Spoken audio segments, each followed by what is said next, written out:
Sendo a oportunidade um cavalo selado, convido o doutor Alexandre Sobreira Cialdini para vir à mesa. Doutor Cialdini. Muito bem-vindo. À vontade. Iria conversar conosco ao final da exposição do colega Murilo, de Santa Catarina. Murilo, ele é o pai do projeto Saúde Fiscal dos Municípios, que nós imitamos e desenvolvemos.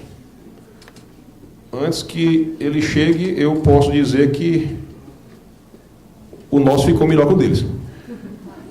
Até porque é a obrigação de você desenvolver o trabalho que você já pega pronto, né? É aquilo de construir de ver mais longe sobre os ombros dos gigantes. E eu seguidamente homenageei o trabalho do MPSC aqui no projeto pioneiro que foi premiado pelo CNMP em 2016, se não me engano. Eles já desenvolvem esse trabalho há 6 anos, conseguiram a adesão de mais de 90% dos municípios catarinenses, que, claro, tem uma realidade diferente da nossa realidade. Muito brevemente, para aqueles colegas que não estiveram há 2 semanas atrás, no dia 2, na apresentação deste nosso projeto, quando nós conseguimos reunir 43 municípios, foi até um número surpreendente para a época. Esteve presente o doutor Cialdini, esteve presente o Paulo Pontes, do Instituto de Planejamento e Estratégia Econômica do Estado do Ceará, que é ligado à CEPLAG, que é respeitado no Brasil inteiro na área de planejamento. Estes técnicos, estes profissionais, eu incluo o doutor Cialdini, aqui no Ceará, são alguns dos responsáveis por nós, servidores públicos, todos estarmos aqui no Ceará recebendo o salário em dia. Enquanto que, infelizmente, nossos irmãos do Rio Grande do Sul, de Minas Gerais, do Rio Grande do Norte, Rio de Janeiro e outros mais, estão pelejando para receber o salário de 3 meses, 4 meses atrás, ou 13º parcelado. Então, planejar e tecnicamente bem gerir o orçamento é essencial, é o que exige de nós o século XXI. Neste ideário, muito rapidamente, gostaria de expor o nosso projeto. Querido, Saúde Fiscal dos Municípios, baixa só um pouquinho a página. Nós temos nesta página, que é da internet, acesso a qualquer interessado, nós temos, claro, a exposição resumida do que é o projeto, convido-os a ler. Vamos baixando até o final? As etapas previstas, estamos na segunda, que é o lançamento desta plataforma, que é uma plataforma de informações e de serviços também, como eu vou mostrar. E, a partir do ano que vem, continuar a busca de parcerias. Já temos algumas. Secretaria da Fazenda, Tribunal de Contas do Estado e a Prece. Vamos construir em cima disso. E já marcamos a primeira reunião técnica, dia 24 de janeiro, com estas instituições, e espero que já possamos, colocando a mão na massa, ver como iremos prestar esta assessoria e este incentivo aos gestores municipais. E é disso que tratamos. Bem, nós vemos... Vamos baixando? Aí, nós temos algumas funcionalidades desta página. Clica aqui, por favor. Você vai ver que aí temos a legislação tributária básica de todos os municípios. Quase todos, porque aqueles que não tinham os seus portais suficientemente instruídos, e alguns deles nós sabemos, né, quando vamos pesquisar sobre uma licitação, etc., muitos deles têm um portal horrível. Já serviu de uma crítica para isto. E alguns secretários de Finanças já mandaram um e-mail para mim dizendo: olha, está faltando a nossa lei, tá? Aí eu respondo, educadamente, os senhores não disponibilizaram essa norma. Então vamos corrigir o seu portal e me mande aqui que eu atualizo o portal. Volta uma página, por favor. Além dos códigos. Quem não sabe, o Código Tributário Nacional, esse aqui agora, tá? Exige que, ao final de cada ano, cada ente, cada município publique um resumo da sua legislação tributária. a atualização que ele fez na legislação de IPTU, do ISS, etc, etc. Ninguém faz isso. Esperamos que, a partir dessa nossa advertência, de firmarem o nosso termo de cooperação, atentem para estes e muitos outros detalhes da gestão tributária e fiscal que vem sendo ignorada ao longo das gerações. Aqui nós temos também, uma obrigatória, a lei da estrutura administrativa. Todo município deve tê-la e deve informá-la, bem como suas alterações, ao TCE. Nós acabamos descobrindo que o portal do TCE está muito incompleto. Informamos a eles foram atrás de completar isso, e também aos senhores prefeitos, que não estão cumprindo esse dever, é uma exigência do próprio TCE, dá até multa, se não atualizarem isso. Então, foram externalidades que acabaram sendo geradas, verificações que nós fizemos, enquanto preparávamos o lançamento desse projeto. Volta uma.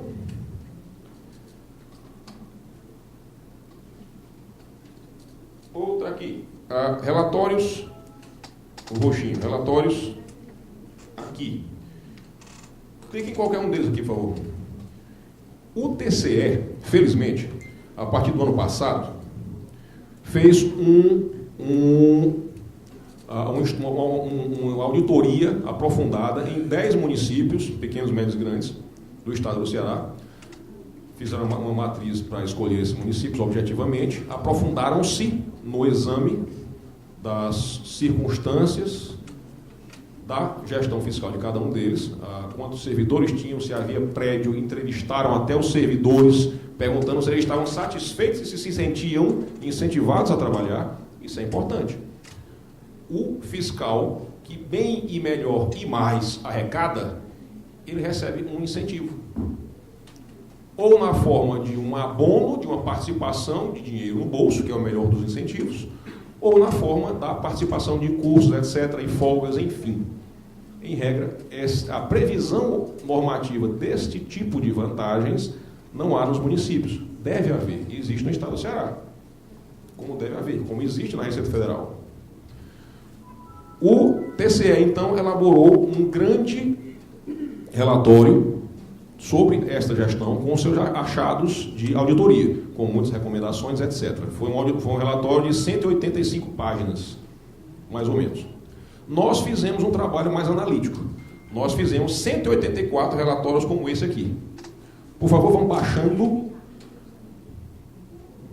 50 e poucas páginas sobre cada um. Pode ir à vontade, vai, por favor, para a página 22. Nós fazemos um apanhado, dados gerais de cada município, população, etc., etc., índice de desenvolvimento, o IDM. Nós focamos em cada um, pode baixar, em cada um dos tributos isoladamente e, no global, na arrecadação própria dos municípios, anual, e nos repasses dos fundos constitucionais, os fundos de participação, do quanto eles dependem do Estado e da União. Mostramos que, pode baixar, fomos resumindo isso em uma série de gráficos, que ainda são os gráficos gerais, aqui distribuição de população, etc. Pode ir. Pronto, começamos a focar aqui só uma coisinha. Por exemplo, no ISS, vamos atuar em ISSQN, né, sobre serviço de qualquer natureza. E passamos a fazer comparações, pode baixar, entre os municípios, não entre quaisquer municípios. Se nós compararmos Fortaleza, Eusébio, ou Juazeiro do Norte ou Sobral, você teria, olha só, como é a disparidade gigantesca entre a dependência dos fundos e a sua arrecadação própria. E aqui o quanto responde o tributo específico a cada ano, nesses 4 anos estudados, em relação à sua arrecadação própria e o quase nada que é em relação à dependência dos fundos de participação. Naturalmente, não iremos consertar a discrepância do nosso pacto federativo em termos tributários fiscais com esse nosso projeto. Isso é uma reforma para um constituinte. Mas nós podemos incentivar e instrumentalizar o gestor para que ele se profissionalize e atinja, dentro de suas condições, uma excelência na fiscalia. Fazendo-se isso, ele conseguirá melhor arrecadar para melhor gastar e o cidadão ficará melhor educado para mais cobrar dele a eficiência e a proficiência na prestação dos serviços pelos quais ele está pagando e sendo cobrado. O bolso, ao doer, educa. Mas é preciso que a pessoa seja assim educada. E nós prevemos também isto. E existem também ações educativas previstas, como o Cialdini irá magistralmente exemplificar para Vossas Excelências logo em seguida. Ora, baixa mais uma coisinha. Seria injusto, como eu disse, comparar Fortaleza ou municípios grandes com Jati, com Penaforte, com Piquet Carneiro, etc. Mais um pouquinho, mais 2 páginas. Vai quando for no aeroguito. Nós passamos a comparar dentro das regiões, e entre, esse aqui, por exemplo, pronto, vai parar. Este aqui é um sistema que nós adotamos. A linha vermelha é a média. Apanhamos sempre entre 21 e 25 municípios com um IDM semelhante. Creiam, isso aqui é semelhante. É porque a escala está aqui do lado de cá. É pouca a diferença. Para compararmos municípios com um potencial econômico parecido. Desculpa, IDM não. É o PIB per capita. Desculpe. PIB per capita. O PIB per capita, a riqueza produzida dividida pela população de cada município, em uma dada unidade de tempo. Isso é mais justo para vermos a pujança econômica de cada município e até onde ele poderia crescer. Vemos-se aqui, basicamente, quem está acima está de parabéns, quem está abaixo está ruim. Estes municípios são parecidos economicamente uns com os outros. Nós fizemos as comparações entre as regiões e aqui são em todo o estado do Ceará a partir do PIB per capita. De maneira que, assim, poderemos incentivar o exercício de uma inveja positiva. O prefeito desta cidade aqui, que eu não consegui enxergar qual é, vê que este outro aqui arrecada mais do que ele. Eles necessariamente são parecidos na sua base econômica, em números. E ele verifica, olha, lá é agropecuária, etc., o município tem vocação rural. O que é que ele está fazendo que consegue arrecadar mais de ISS do que eu? Ele pode simplesmente telefonar para o secretário de Finanças lá. Muita coisa surge deste simples contato. E ele poderá, buscando boas práticas, que nós iremos disseminar a partir do ano que vem. Queremos fazer uma grande assessoria para os municípios, a partir dessas parcerias que nós estamos desenvolvendo com o Estado do Ceará, com a PRES, com o TCE, para que os prefeitos tenham, por menor que seja a sua administração, vejam, um secretário de Finanças, na grande maioria dos casos, não ganha R$3.000.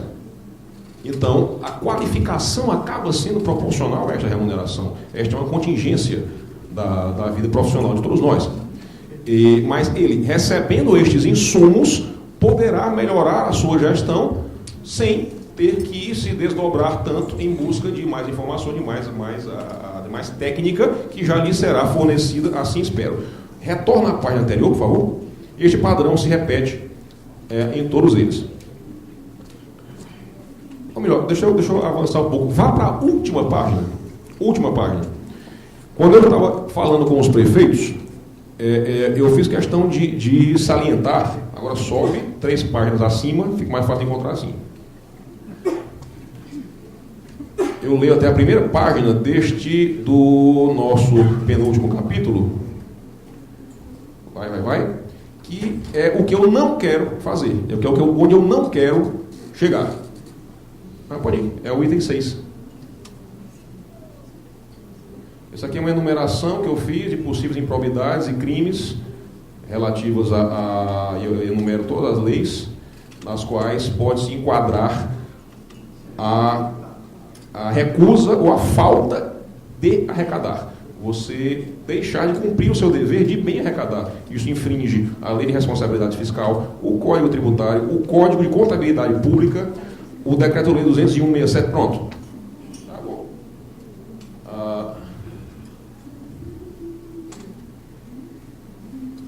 Eu consigo enxergar aqui, meu Deus do céu. Pronto. Negligência no dever de arrecadar. Eu até sublinhei. Tratamos aqui, do que não desejamos ver acontecer. E a responsabilização administrativa e criminal do gestor. Pode acontecer? Pode. O nosso foco é esse? Não. Porque não há efetividade. Nós sabemos que trabalhando com prevenção, você consegue ter mais efeito na ponta, que é o que nos interessa. Nós estamos falando aqui de mais comida na mesa do aluno. merenda escolar. Estamos falando aqui de saneamento. Estamos falando aqui de serviços prestados com grana. Estamos falando de educação fiscal do cidadão. Que o prefeito, ao ser instado por todos nós, teremos também um kitzinho de acompanhamento, né, que o CAUDA-PP vai emitir, para que os colegas abram o básico. Um PA, pede informação, complementa o que a gente precisa aqui, assinou o termo de cooperação, você cumpriu, assinou ou não, você cumpriu esses deveres todinhos que nós temos aqui. Qual foi a última vez que você informou, dentro de um processo fiscal, ao final de um processo fiscal, que encontrou uma sonegação e é dever legal informar ao Ministério Público? Algum de vocês, alguma vez, recebeu um ofício de uma secretaria municipal informando de uma infração, ali o artigo 1º da lei da sonegação fiscal, dos crimes contra a ordem econômica e tributária? Eu respondo, não. Sabe por quê? Nem em Fortaleza se manda. Então, é estranho porque, ou no âmbito municipal ninguém sonega, ou no âmbito municipal não se fiscaliza bem, ou no âmbito municipal não se comunica ao Ministério Público. Novamente infringe um dever legal do administrador, novamente pode incorrer em responsabilidade administrativa, política, por negar vigência à lei, do decreto 201, do impeachment e também improbidade. Ora, não queremos que isso aconteça, queremos efetividade e serviços bem prestados à população. E o prefeito poderá, e literalmente isso eu conversei no nosso lançamento, e está no início do nosso projeto, por favor, volta para a página inicial, tá? Que ele está, ou ela, estão contando com as mãos dadas dos seus dois principais fiscais. Não, para a página anterior do projeto, da internet. Sai desse arquivo e retorna para a página. Contando com os seus dois principais fiscais, Ministério Público e TCE, que estão instando e meio que ensinando, diria mesmo, o caminho das pedras para não passarem por estes problemas futuros. Este é o nosso foco e tivemos a grata surpresa de verificar que existe uma... Ótimo, sobe, eu vou mostrar a última funcionalidade. Então desce, né? Quero ir lá para cima. Aí, desce um pouquinho, desce um pouquinho. Pronto. Vocês vão ver aqui que nós temos... Aqui nós temos o relatório de auditoria do TJCE, são 40 perguntas que todos os municípios responderam e fazem uma radiografia bem aprofundada, juntando-se com os nossos relatórios, uma radiografia bem aprofundada da estrutura administrativa fiscal de cada município. Nós temos o modelo do nosso termo de cooperação, nós temos aqui, faça seus gráficos. Essa é uma parte interativa bem interessante. A Procuradoria contratou um programa de BI chamado ClickSense, que ele é muito interativo, ele é muito fácil de usar e é gratuito. Você baixa, instala no seu computador, faz um cadastro, lógico, ele só roda online, baixa a base de dados que nós temos e que será ampliada ano a ano, e você já tem um cardápio de gráficos ali. E você pode, sem muita dificuldade, brincar de fazer o seu estudo. Isto é uma mão cheia para o estudante de economia, para o estudante de direito interessado em tributação e para o próprio cidadão. Poderá fazer comparações entre regiões, entre municípios e se aprofundar nos dados do seu próprio município. Isso na sua própria casa. É um serviço que o nosso portal apresenta. Falando-se em sinergia, agora que eu encerro, descobrimos que, após a Lei Complementar 180, agora só vai passar para a exposição, tá? 180 de 2018, o Estado do Ceará adotou o programa Ceará Um Só. Eu resumo, se me permite a ousadia, como um dever de auxílio do ente estatal aos entes municipais.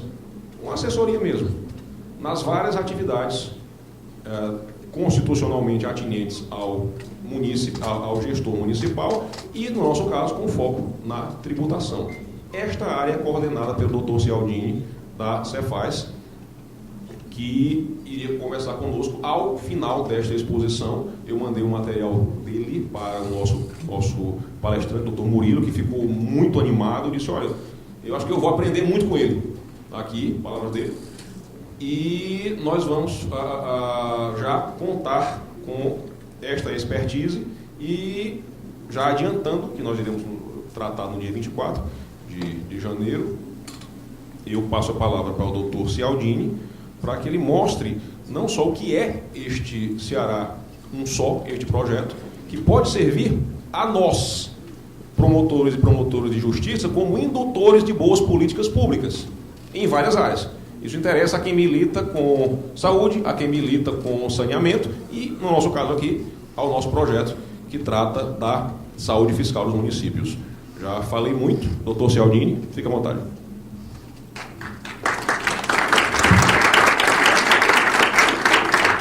Vou pedir para ficar à frente aqui.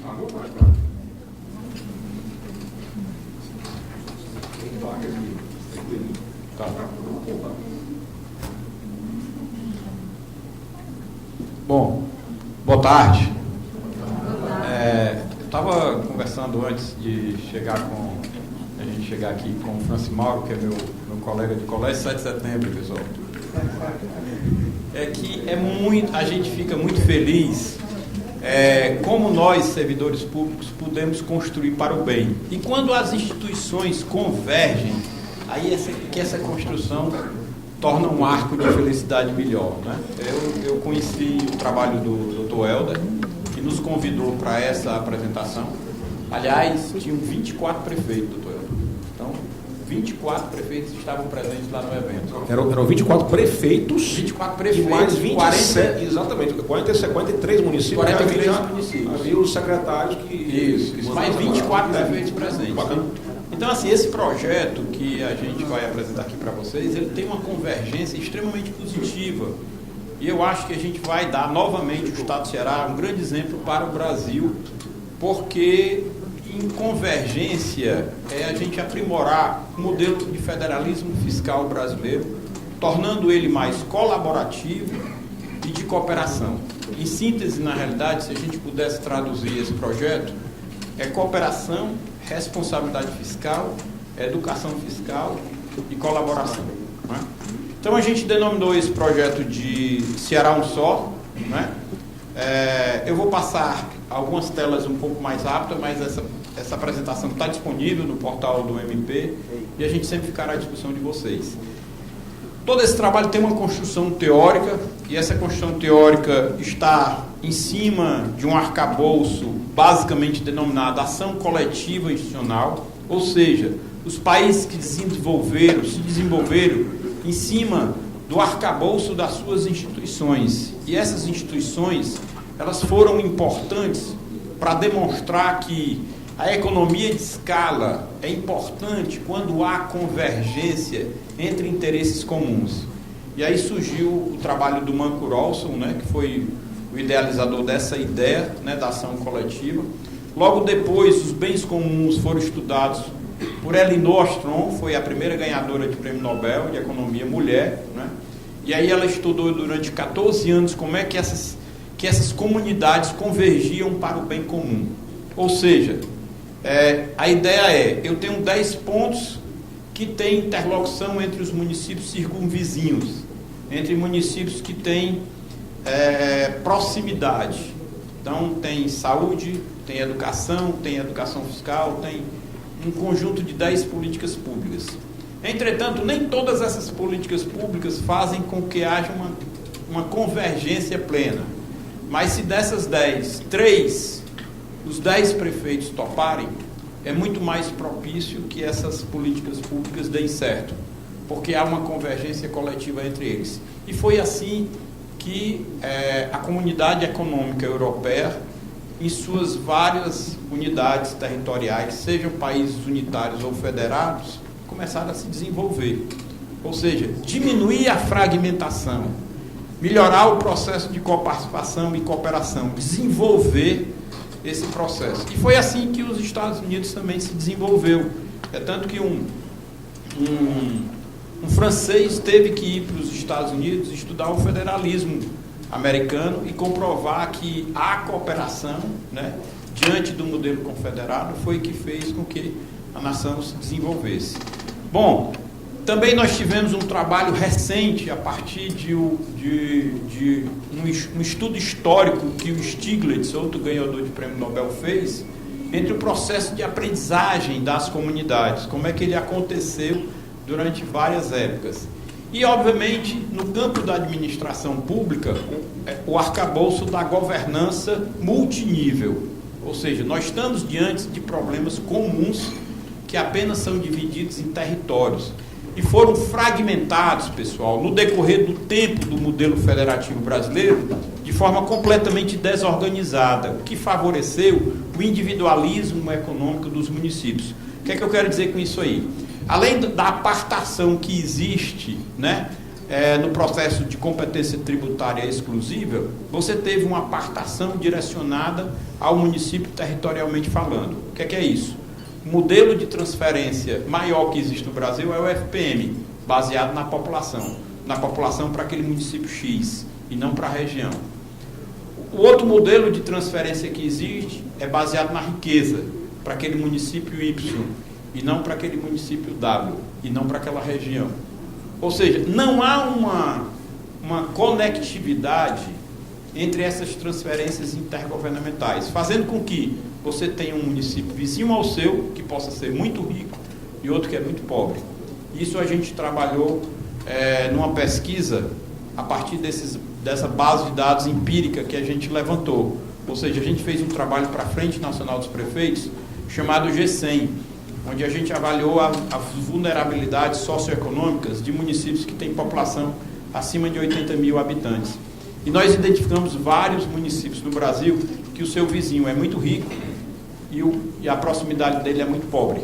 Por quê? Porque o modelo favorece essa concentração econômica e não faz uma distribuição espacial da renda. Bom, e aí nós começamos a trabalhar em vários estudos específicos, um deles para o Lincoln Institute of Land Policy, que é uma instituição que tem sede em Boston, e eles têm uma subsede específica para estudar a América Latina. Vocês podem acessar o portal do Lincoln, tem vários trabalhos muito interessantes sobre cidades. E nós começamos a avaliar, trazendo um pouco para o contexto nacional. Eu vou dar alguns pulos aqui, mas o que é importante é depois a gente ver o contexto estadual.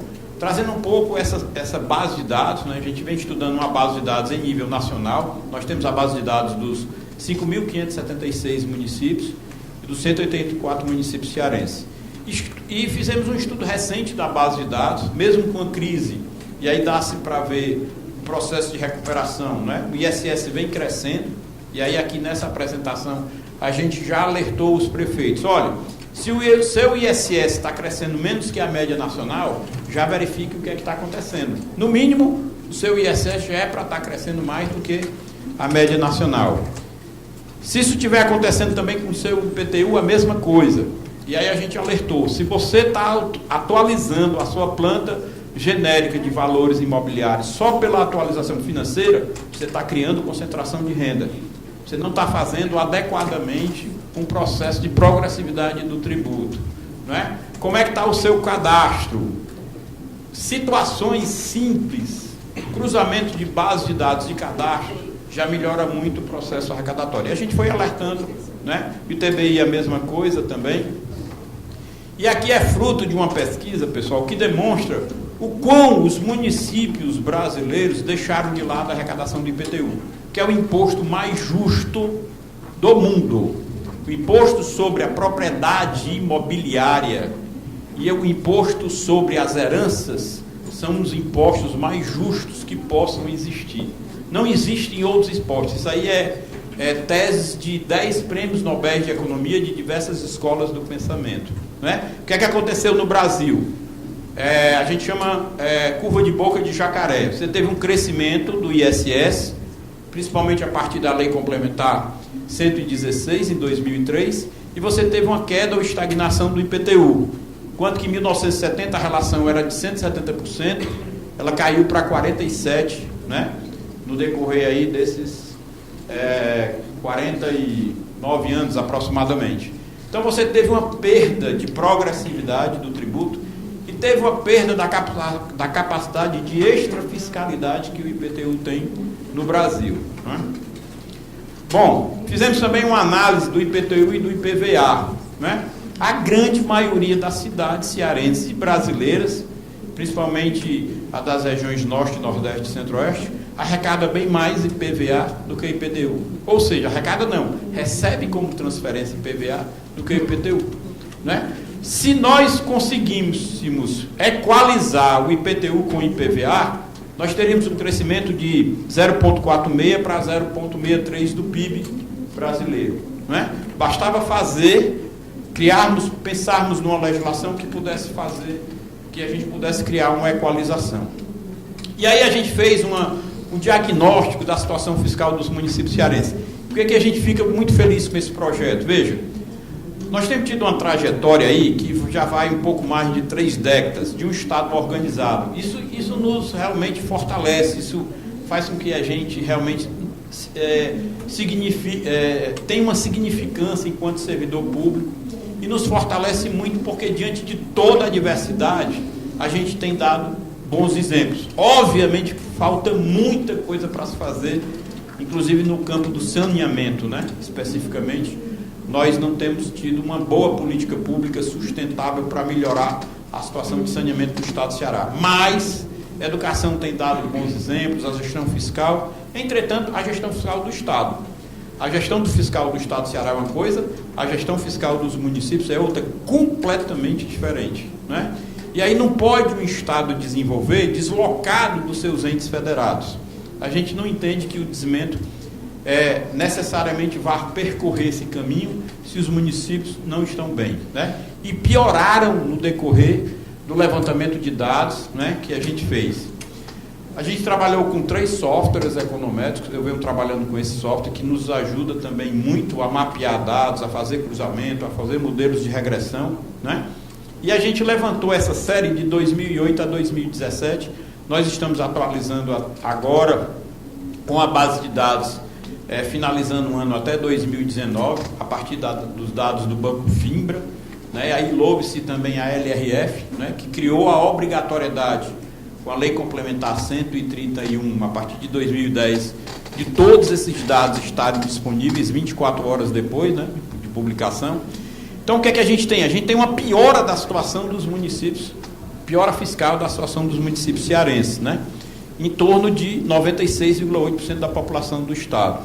Nós tivemos também uma piora da relação fiscal em relação a algumas despesas que comprometeram outras, ou seja, isso aí não, todos nós conhecemos e sabemos que isso acontece, mas a gente levantou a natureza desses números e a composição também, ou seja, houve um elevado grau de concentração no crescimento do gasto de pessoal e houve uma queda profunda dos investimentos desses municípios.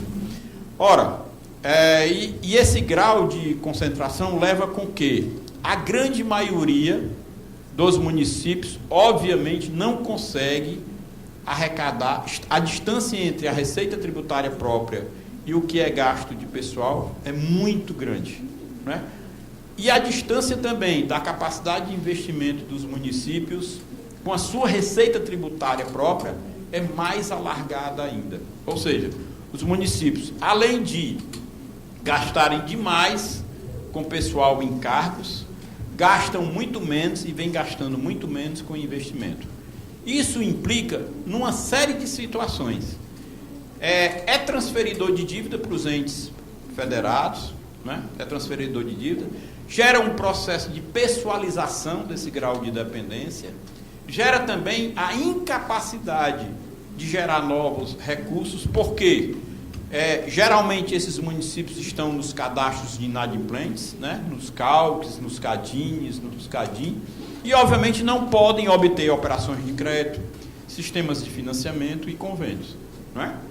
Bom, esses dados a gente plotou aí nessa curva e também a gente projetou essa curva, outra curva boca de jacaré, né? A gente tem o crescimento do gasto pessoal lá em cima e do investimento embaixo, né?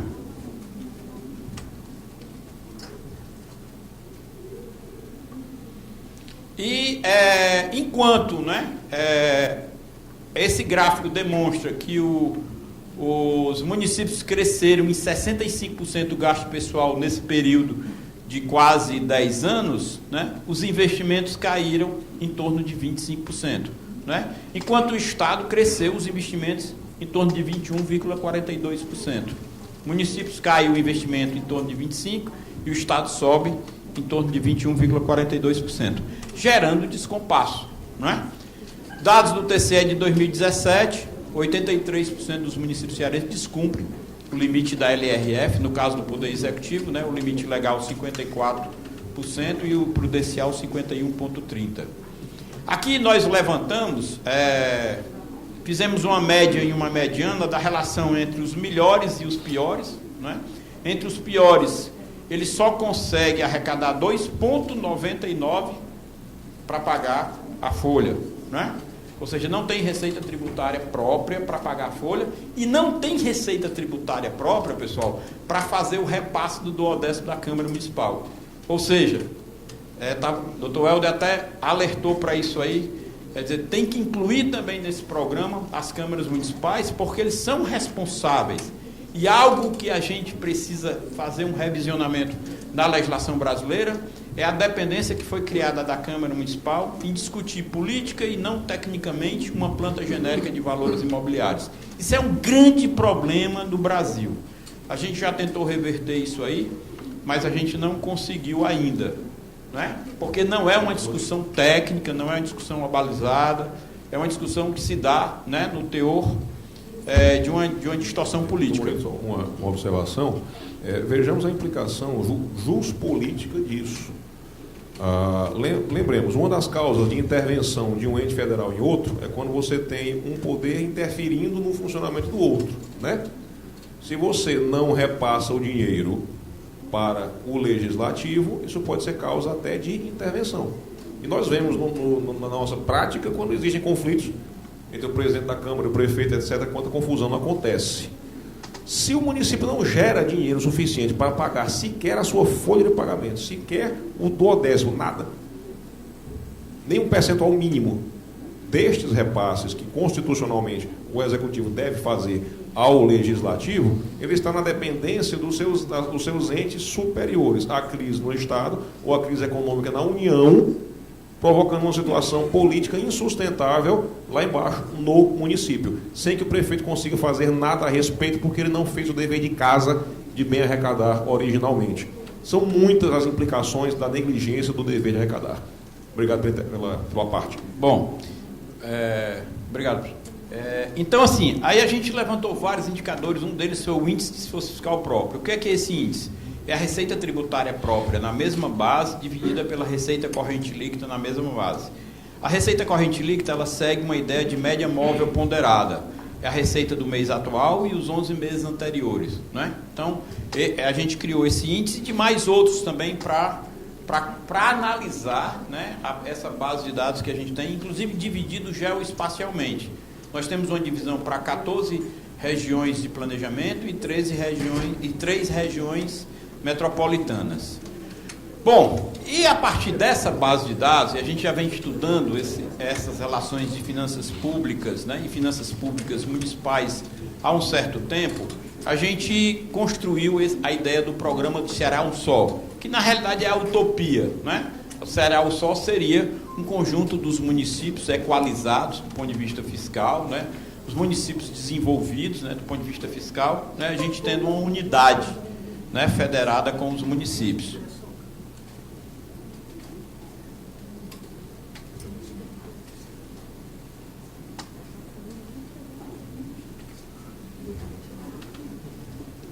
A partir da construção, não é? Nós tivemos aí esses marcos regulatórios, e eu vou me ater aos últimos 2 marcos regulatórios propriamente, que é a Lei Complementar 180. Na realidade, essa lei, o Ceará foi protagonista na criação dessa lei, a partir da Lei Federal 13.089.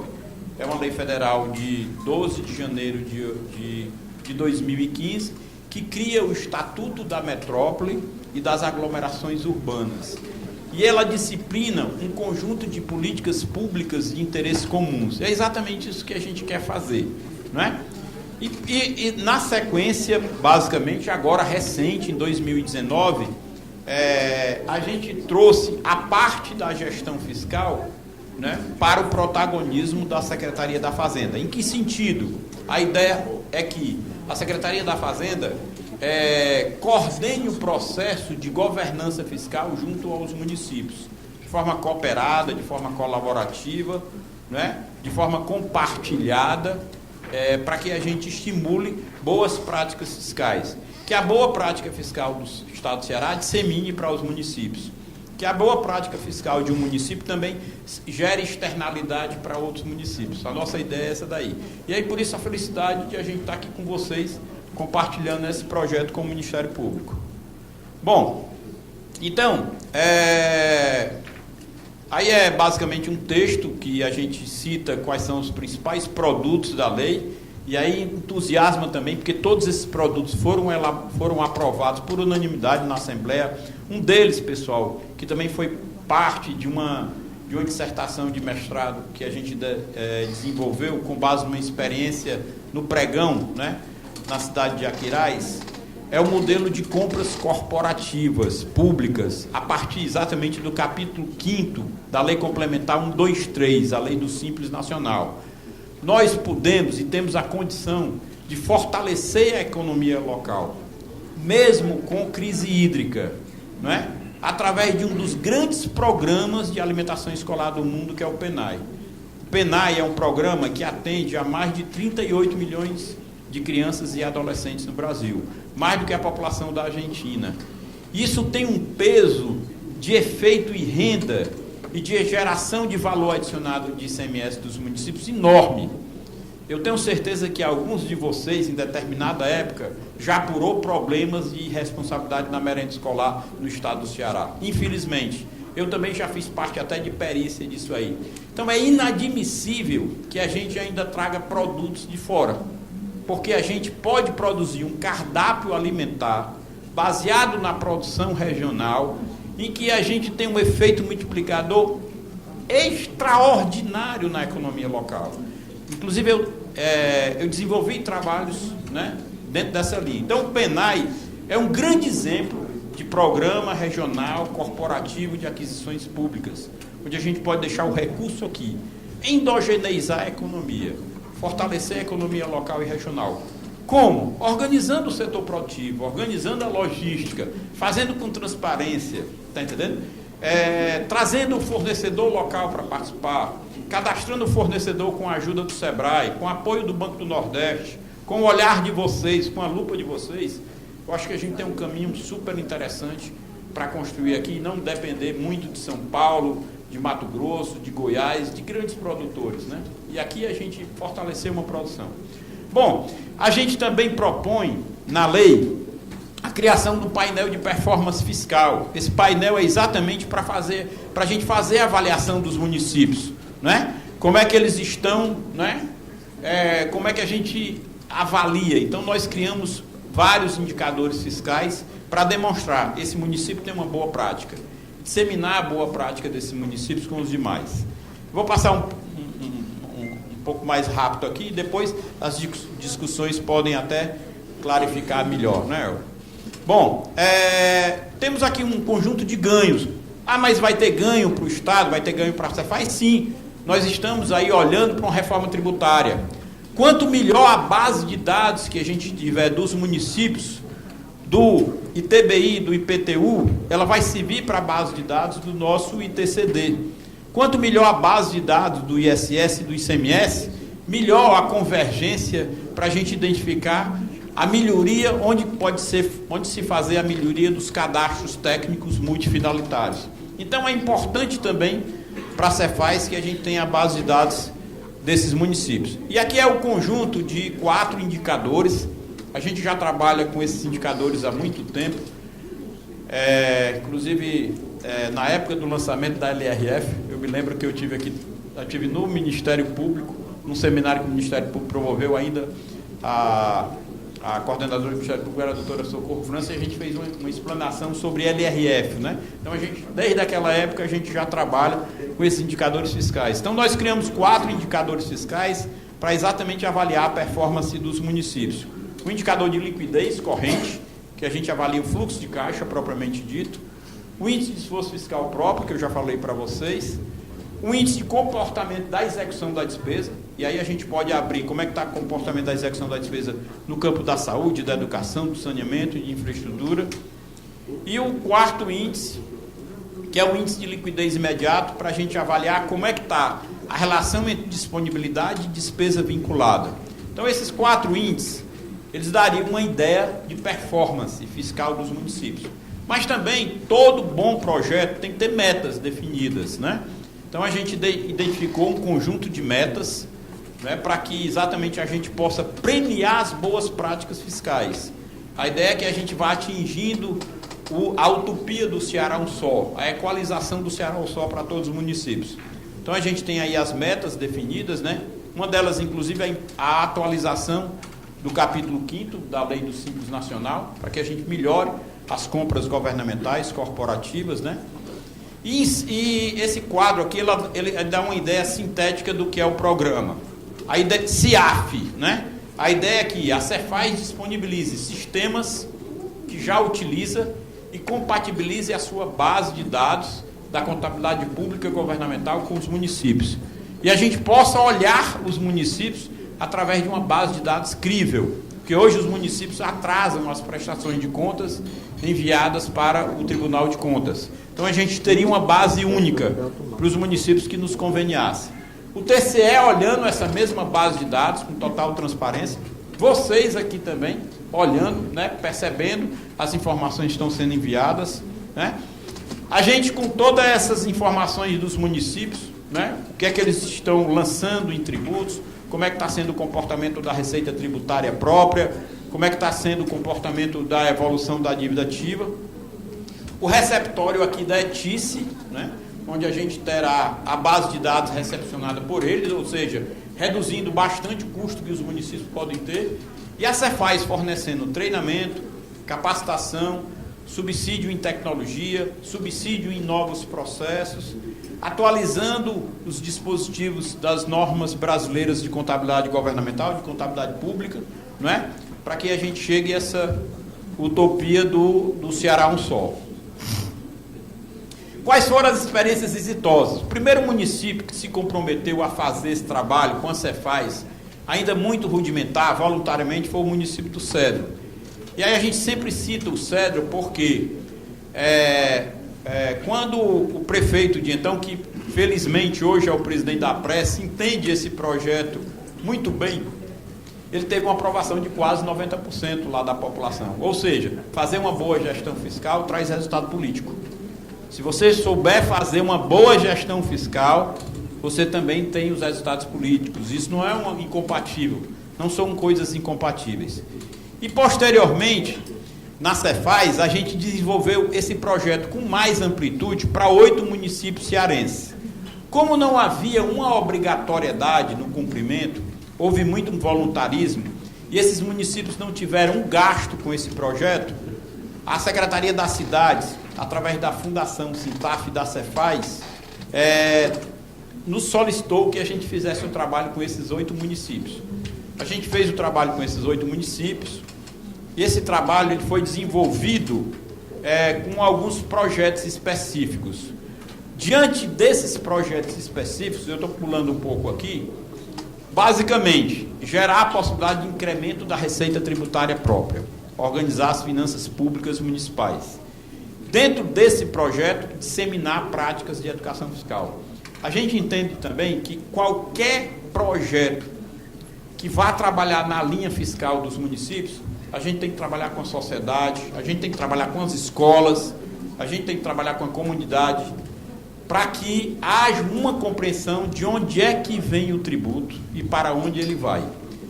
Se não partirmos para essa linha, fica só no tecnicismo, não é? Isso é um projeto que tem que envolver a sociedade local, né? E tem que envolver as escolas. Na Cefaz, a gente completou agora 21 anos do programa de educação fiscal. E também a gente teve a felicidade de elaborar e construir a lei, que também foi aprovada por unanimidade na Assembleia. Ou seja, nós temos todo o arcabouço legal para ajudar, para auxiliar, né, para fortalecer os municípios. Bom, Aqui foram todas as fases que a gente desenvolveu, né? Uma consultoria na área de governança interfederativa, o diagnóstico fiscal do município, financeiro, modelos de implementação da dívida ativa, né? Capacitação, e aí todos os produtos que foram entregues. Como eu disse aos senhores, né? Alguns municípios avançaram e outros não, porque nada foi imposto, né? Isso tudo foi apresentado e foi entregue para o voluntarismo e diante da colaboração que os prefeitos queriam ter com o projeto, né? Aqui todos os produtos que foram entregues. Bom, para finalizar, aqui é para apenas mostrar um modelo para vocês. Isso aqui é um diagrama que a gente trabalha muito na Cefaz, chamado diagrama de Pareto, onde a gente avalia a concentração de variáveis, né? E da concentração de variáveis do ISS dos municípios cearenses, nós temos 4 segmentos que detêm 82% da arrecadação.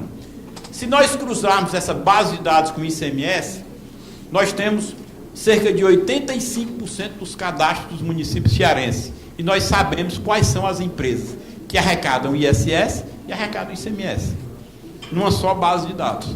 Ou seja, isso é uma natureza riquíssima para melhorar a arrecadação dos municípios cearenses. Certo? Bom, e aqui é a base de dados do ICMS. Da mesma forma também, 5 segmentos representam 88% da arrecadação, né? Dentre eles, combustível, energia, lubrificantes.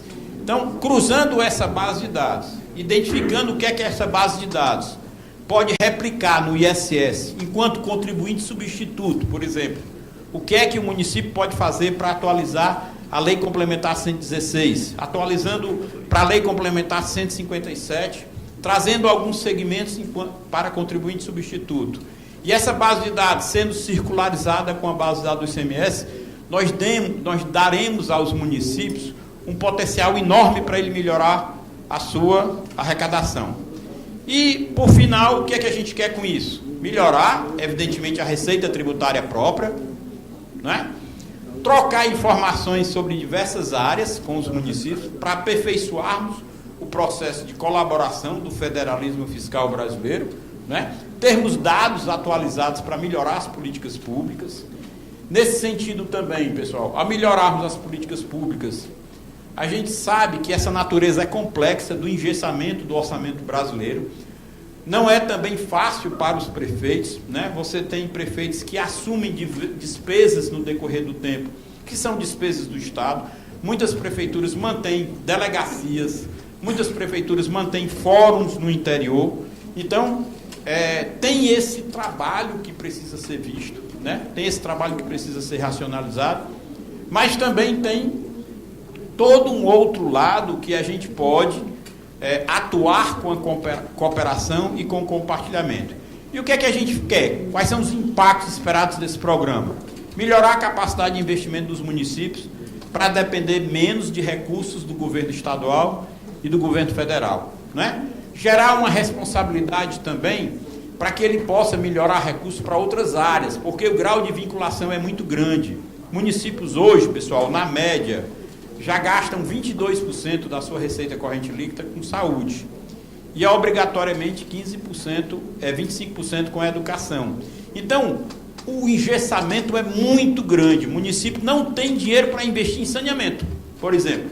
E saneamento é uma prerrogativa constitucional do município. Como ele vai fazer isso? Não é? Se não houver compartilhamento, se não houver cooperação, não é? Outras áreas também. Os municípios de médio e grande porte já são mais provocados a atuar na segurança. Como vão fazer isso? Se o grau de vinculação é amarrado a esses dois segmentos. Não é? Então, só para terminar, população mais consciente, porque tem que ter a educação fiscal, reduzir as distorções fiscais entre esses municípios e melhorar o custo per capita equalizado da arrecadação. Então, esses são os projetos esperados. Muito obrigado.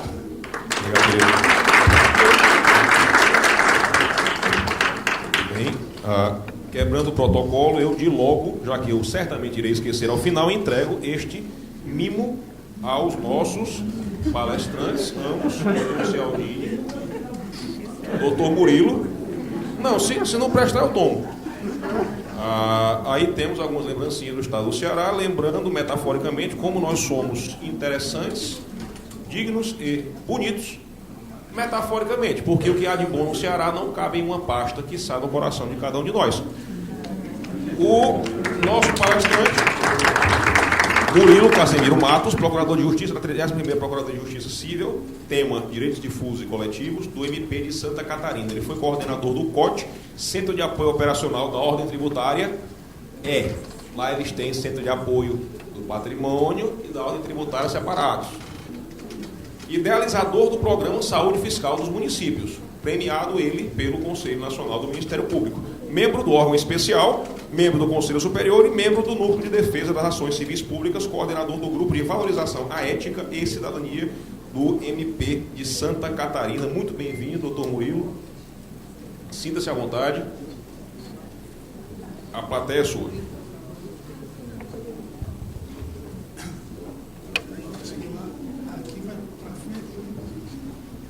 Bom, pessoal, eu vou aqui na frente, pode ser, né? Ficar um pouquinho mais íntimo, né? Somos todos colegas, né? Então isso é muito importante. Gente, primeiro que eu preciso agradecer a oportunidade de estar aqui em Fortaleza. Não conhecia Fortaleza, né? Achei maravilhosa a cidade de vocês aí. Sei que tem muito trabalho para a gente fazer, mas é preciso reconhecer que é uma cidade muito bonita e um povo também muito interessante, né?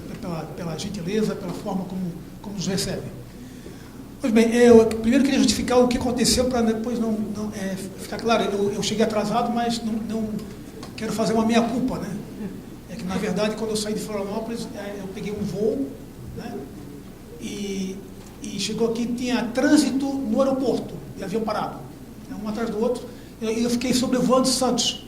Ficamos sobrevoando Santos até conseguir teto, para descer, não teto de chuva, mas teto de avião para poder descer, né? E até quando eu fui, tentamos aí, plano A, o plano B, o plano C, o plano D, voltamos para o A, né? No final acabou dando certo, eu peguei um voo rapidinho ali, se eu tiver amassado, porque eu troquei a roupa dentro do aeroporto, lá no banheiro, os caras reclamando que queria entrar no banheiro, aquela confusão danada, né? Mas enfim, foi uma correria, mas eu até, o rapaz lá da TAN disse para mim que isso nunca tinha acontecido. Eu disse, mas não se preocupe, que comigo é assim mesmo, né? Eu vivo nessa linha, né? Vocês já viram falar do para-raio, né? Eu sou o para-bosta. As coisas que dão errada, eu lembro de mim. Eu me lembro de um fato que, quando eu era como promotor numa cidade, nós fomos designados por um ano para trabalhar no tráfico de entorpecente numa cidade pesadíssima, cerca disso aí, três promotores, né? Então era dividido, as bombas que vinham eram divididas, né? Aí um dia chegou, eu sou conhecido desde muito tempo no Ministério Público como para-bosta, né? Todo mundo conhece, né?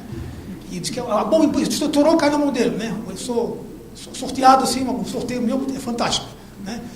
Então, nesses 3 casos que eu quero contar para você, só para poder ilustrar como eu não me incomodo mais com isso, né?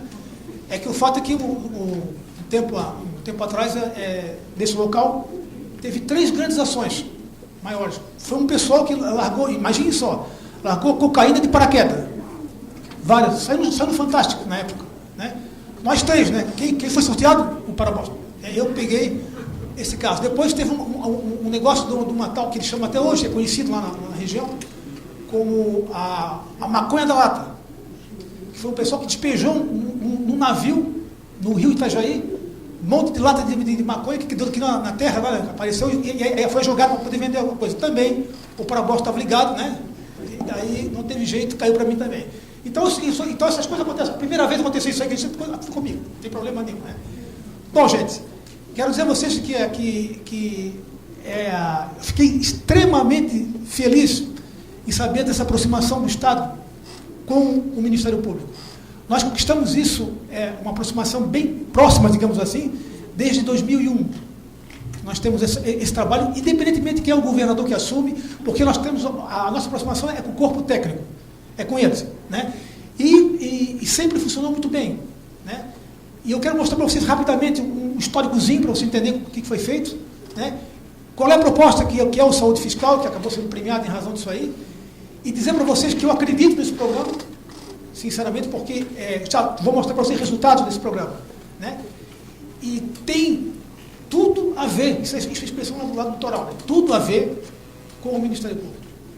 Veja, a ação nossa de Ministério Público, pensando no trabalho que a gente faz repressivo, tem que existir um trabalho também preventivo. Nós temos que dar condições para o Estado, no caso o município agora, né, para que ele possa fazer aquilo que a gente está exigindo. É preciso que a gente faça essa parte da história. Né? Eu costumo dizer, me perdoe algum colega que, a maioria aqui é promotor, quem que é promotor? Quase todo mundo. Então tá bom. Então olha só, eu costumo dizer, até para os vitalicianos, os promotores novos que entram para o nosso lado, eu também falo para eles sobre humanismo. Né? Eles têm um curso que ficam lá fazendo e eu sou um dos que leciona a matéria da disciplina de humanismo. Não tem nada a ver com direito, né? É só deixar os caras mais sentimentais, assim, né? mais caridosos, né? mais queridinhos, né?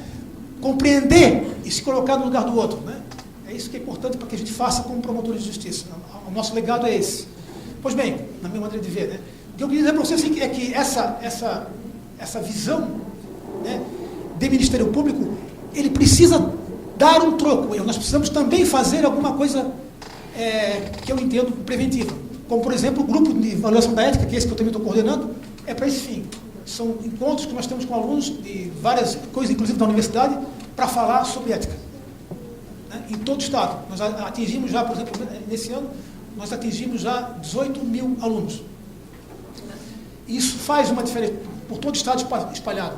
Esse trabalho que a gente faz, mas voltando para o que nos interessa hoje, né, que é o saúde fiscal, deixa eu mostrar para vocês o histórico dele rapidinho, para a gente entender. Vamos ver que eu até aperto aqui, que eu sou militante que estou lá, né? Bom, o Programa de Saúde Fiscal do município, o planejamento estratégico ali, ó, ele faz parte do planejamento desde 2012 a 2022.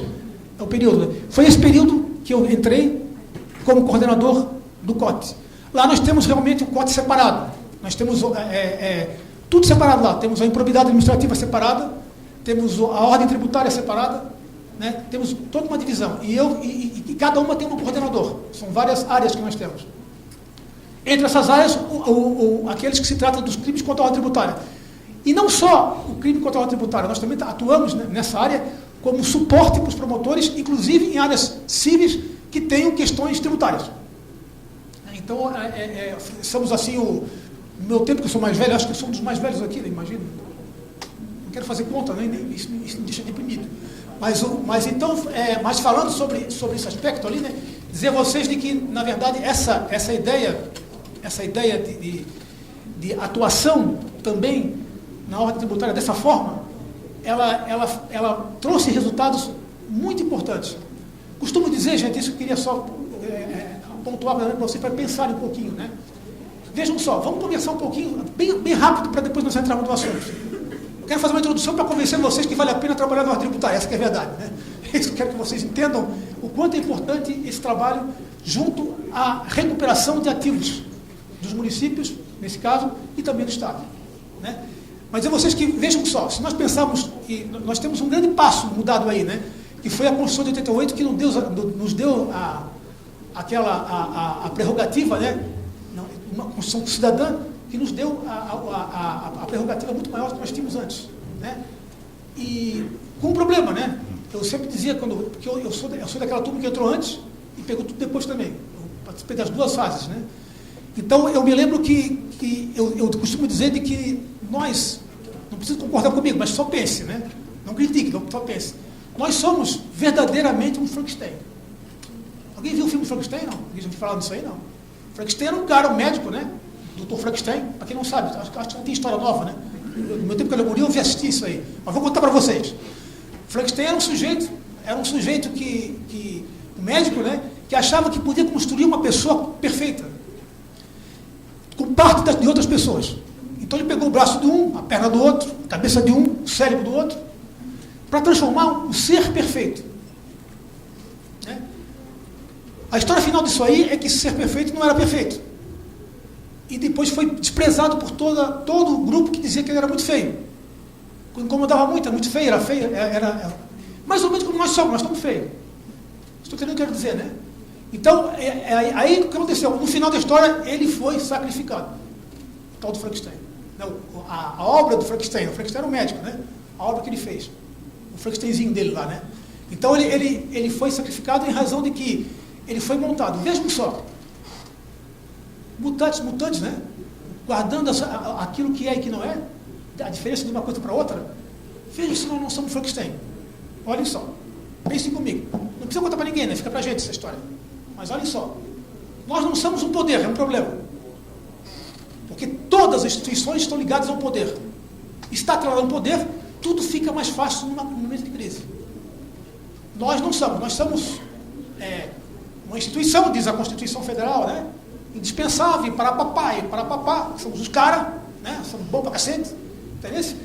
E que estamos na sociedade e viemos depois da Constituição de 88 com mais força e que começamos como um elefante em cima de um triciclo, que eu costumo dizer, que nós não tinha muito poder e pouca força, o pezinho era muito pesado para poder mexer aquela máquina pequenininha. Essa estrutura que nós temos, que foi criando e foi melhorando com o tempo, e que na verdade, da mesma aí que nós temos prerrogativas de poder, né? Tem gente que fala outra coisa, diz que nós somos, como é que é? Nós somos... Eu dou um outro nome, que seria um quarto poder, mas dá outro nome que se dá um nome de... Agora me fugiu, não lembro. Essa ideia toda do Ministério Público é parte de uma concepção social. Vem da sociedade. O dia que nós perdemos essa visão social, o dia que nós não fizermos a nossa parte, trabalhando na área social, devolvendo para as pessoas aquilo que tem, nós estamos fadados ao insucesso. E nós somos um Frankensteinzinho por isso. Porque se não funcionar, nós só temos um apoio. É ali. E vejam só, pensem comigo, né? Agora, claro que quanto mais a gente atua, mais problema tem. E a caça às bruxas começou de uma maneira agora muito grande. É preciso que a gente mostre também, não só o lado repressivo, mas também o preventivo. E aqui é um caminho, além de outros, né? Como eu falei para vocês, o curso de política que eu falei desse programa que nós temos lá, trabalhando com ética com alunos e iniciando uma ideia de ética diferente, né? Mas, voltando aqui, então, essa foi a ideia que se tinha na época, né? Olhem só, o Ministério Público começou efetivamente com o combate à sonegação fiscal, e aqui eu estou falando estadual, uma parceria efetiva em 2001 com o Estado. Essa parceria que foi feita com o Estado de Santa Catarina, o Estado nos deu acesso ao banco de dados da Secretaria do Estado da Fazenda. Naquela ocasião, nós conseguimos, e até hoje, nós temos liberado o acesso a toda a movimentação da Fazenda estadual, né? Isso dá rolo? Dá. Dá confusão? Dá, né? Mas nunca, nenhum governador que chegou teve a ideia, porque aquilo está consolidado, de uma tal forma até porque eu vou explicar por que nós consolidamos. Porque não é só a repressiva, é a preventiva. É a ação mostrando que a gente resolve e ajuda, né? Olhem só, em 2000, aqui é apenas um históricozinho para você entender. Em 2006 e 2017, nós conseguimos fortalecer os GAECos. Você também tem GAECos aqui, né? Nós temos GAECos em cada região, né? Fortalecemos de que forma, né? Foram um grupo de atuação especial, combate ao crime organizado, com aquisição do guardião, verba estadual com acordo de cooperação técnica. Hoje o Ministério Público de Santa Catarina tem um guardião, que é um sistema de inteligência, né? Que é manobrado por nós mesmos, né? Ou seja, quando a maioria dos casos de investigação, para cumprir, quem cumpre são nós mesmos cumprimos o mandato. Então, a probabilidade de dar errado cai bastante, porque daí você tem, porque o segredo bom é de um, né? O segredo bom de verdade é de um, porque se tem segredo para dois, esse dois conhece o terceiro conhece o quarto conhece o quinto, né? Então o ideal é quanto menos pessoas tiverem conhecimento, melhor. Por exemplo, para você ter uma ideia do que eu estou falando para vocês, ninguém que não está envolvido no GAECO sabe de nada. A gente encaminha para o GAECO e eles tomam providência. Até foi curioso, como teve uma ocasião que teve um procurador-geral que caiu no grampo telefônico. Ele nem sabia. Que não tem nada, só que ele apareceu falando no grampo telefônico. Veja que nem o procurador-geral tinha conhecimento. Então esse trabalho aconteceu a partir... O que é esse guardião? O guardião foi um sistema que nós já tínhamos antes de inteligência, mas que antigamente nós tínhamos assim, mais ou menos o que aconteceu comigo agora aqui. Todo mundo querendo, rodando para descer na pista, pegar uma pista só. Muito avião e pouca pista. O guardião, que o Estado comprou para nós, em uma parceria, que nós devolveríamos com o pagamento de impostos recuperados, né? Então hoje nós temos mais de uma pista. Então todos os aviões podem descer, muitos aviões podem descer. Compreende o que eu estou dizendo, né? Até então nós tínhamos várias operações e só um guardião para poder fazer investigação. Agora não, agora nós temos várias pistas, dá de fazer por vários. Isso foi uma parceria com a promotoria. Como isso aconteceu? Justamente porque nós melhoramos a arrecadação do Estado. Estou trazendo o Estado para você ter uma noção, para nós chegar no município, o que foi feito, né? Eu não sei como é que fica aqui, se quiserem, eu não tenho problema em ser interrompido, mas eu acho que não sei se é no final que fala, não sei como é que fica programado. Mas enfim, mas guarde então, se for no final, para perguntar uma coisa que eu acharem que é interessante. Bom, aí em 2010 foi criada a implantação das 7 promotorias regionais da ordem tributária, que nada mais são nas mesmas regiões que estão os GAECos. Ou seja, eu trouxe a investigação da ordem tributária para dentro do GAECO. Não exatamente, são 2 órgãos distintos, mas eles têm, as regionais tributárias estão aonde tem os GAECos. Então, além de fazer as investigações de outras áreas, fazem também da ordem tributária.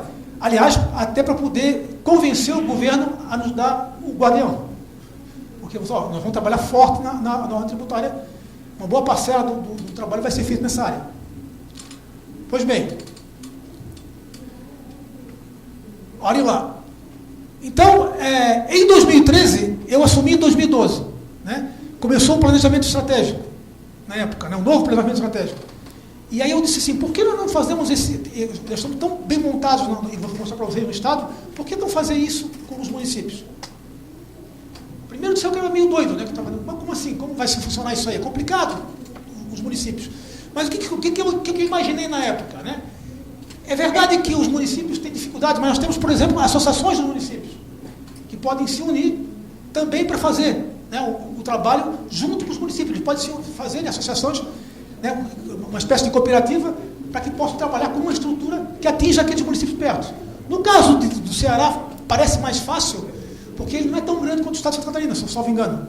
Né? Então, a aproximação faz com que seja possível esse tipo de funcionamento. Olhem só. Então, esse é um passo que nós fizemos, tá? Aí, em 2014, começamos a fazer todo o trabalho com o município. Qual foi o trabalho que fizemos, né? Foi o termo de cooperação técnica, que é o que vocês também estão fazendo agora, né? E nós caímos. E como é que foi feito esse termo de cooperação técnica? Eu não estou dizendo que foi o melhor caminho, mas para nós deu um resultado, né? O que aconteceu? Eu, como coordenador, eu estava esse tempo todo na coordenação. E foi que lancei esse saúde fiscal. E por que eu chamei de saúde fiscal? Porque, vejam só, por que ideia de saúde fiscal, né? Porque o que é, se nós vemos lá o conceito da ONS que fala sobre o que é saúde, saúde não é só não ter doença. Não é não ter doença. Saúde é um comportamento harmônico total, em que mesmo com doença, eu tenho como me tratar. A ideia é que eu tenha, porque a doença pode vir a qualquer um. Então a questão não é a doença.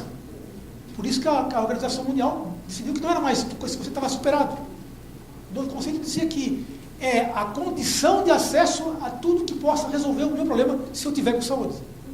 Pois bem, é isso. Por isso que eu botei saúde fiscal. Um novo conceito de saúde, que é permitir ao Estado que tenha subsídios suficientes para poder curar a doença dele, ou tratar a doença que ele tem. Foi essa a ideia do saúde fiscal. Por que o nome saúde fiscal? Né? Pois bem, e agora em 2015, depois de 2015, nós começamos a trabalhar com um projeto de transparência fiscal. Que isso eu vou falar, agora eu vou esmiuçar cada um deles aqui para vocês terem uma ideia. Ó. Bom, como é que começou? Plano de ação para a implementação do programa.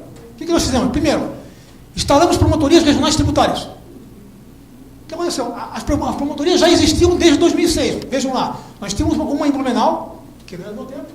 Depois nós tínhamos uma em Joinville, que também não era do meu tempo. Depois nós tínhamos, 2008, Criciúma, Laje, Chapecó e Itajaí. Fechou. Qual era o problema? É que, embora houvesse todas essas promotorias aqui, da ordem tributária, não estavam todos os municípios dentro deles, não havia capacidade para fazer isso aí. Nós tínhamos, por exemplo, no município nós temos 288 municípios. Né? todos os municípios não estavam, tinham vários municípios que não estavam em nenhuma dessas regionais. E a tarefa virava para o promotor de justiça da comarca. Pois bem, o que eu fiz na época? Eu disse, não, eu mostrei o quanto o promotor de justiça da comarca, naquelas que estavam fora da ordem tributária, não produzia na área tributária. Por quê? Porque ele era malandro? Não, porque ele tinha outras atribuições. A maioria delas em comarca inicial. Portanto, ele tinha muitas atribuições e o tributo era um problema para esse fim. Então, na ocasião, o que nós fizemos? Então, nós colocamos todos, porque eu disse assim, olha só, eles não fazem nada. Eu já tenho um não, né? Não é isso? Eu já tenho um não. Eles não fazem nada, não estão fazendo nada, ou pouco. Né? Se eu já tenho pouco, vamos botar todo mundo para dentro, todas as regionais, né? E aí vamos ver o que acontece. Né?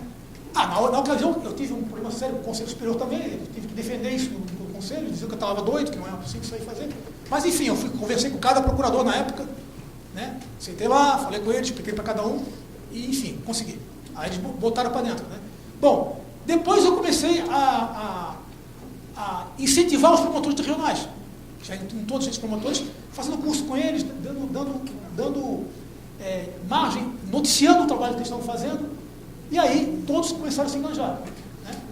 Eu também fui depois promotor especial, porque na capital, fui obrigatório de Florianópolis. Né? Quando eu saí da coordenação, eu fui para a promotoria também tributária, e fiquei mais 4 anos na área tributária, né? Mas na promotoria da capital, que envolve também vários municípios no retorno, que era uma quinta especial, que sempre teve problema que ninguém queria assumir. Daí, quando eu saí, surgiu a vaga, eu fui, e também trabalhamos lá mais 4 anos, eu fiquei junto. Por isso que eu também ajudei, de certa forma, depois a trabalhar, porque eu estava dentro da regional. Eu era um regional. Era um especial, mas é como se fosse um regional. Especial porque a capital dizia que tem que ter um nome especial. A minha intenção é que fosse regional também. Mas aí eles diziam, não, Florianópolis é a capital, então fica como especial. Ele sempre foi especial, então especial é bonito. O nome é bonito. Né? Então tá, então ele fica como especial. Então a discussão não era essa. Né? Então, resumidamente, ficou isso aí. Aí, olha, 2013, proposta de criação, essa foi minha, da PG Regional da Grande Florianópolis, que eu não consigo enxergar ali. Que englobava agora 7 comarcas restantes, todas elas. Ou seja, todos os municípios tinham um promotor regional, ou especial, como se dizia, né, para atuar e dar o suporte para o promotor da comarca. Que suporte é esse? É o suporte técnico. Né? Ele fazia, ele auxiliava. Né? No meu tempo, aqui, o pessoal mais velho aqui, pode, eu sempre volto para essa parte, né? Mas existia o filme do Batman, né? Que tinha o telefone vermelho. Né? Todo mundo tinha telefone vermelho. O promotor que se enrolava lá, ele podia ligar para qualquer telefone vermelho. Né? Nós tínhamos um telefone da Batcaverna que atendia sempre. Né? Tinha que atender aquele telefone. Então, esse era o trabalho dos regionais, que até hoje é assim. Funciona assim. Claro que depois a gente foi criando modelos, foi ensinando, passando para eles, e cada vez menos diminuía essa intervenção do regional. Né? Quando eu falo do regional, em relação ao município, né? Não o Estado. O Estado é o que mais trabalha, é o regional. Aliás, o tributo, as questões do Estado não é a promotoria que trabalha. Né? Do município, do Estado, o município não trabalha nada, não faz nada, os promotores sempre são os regionais que atuam e também dão suporte para o município. Bom, vamos lá. Olha, essa é a realidade que nós encontramos então, olha só. Onde tem estrelinha aqui, ó, né? Ó, são cada uma das regionais. Essas que estão pintadas são tudo cada uma das regionais.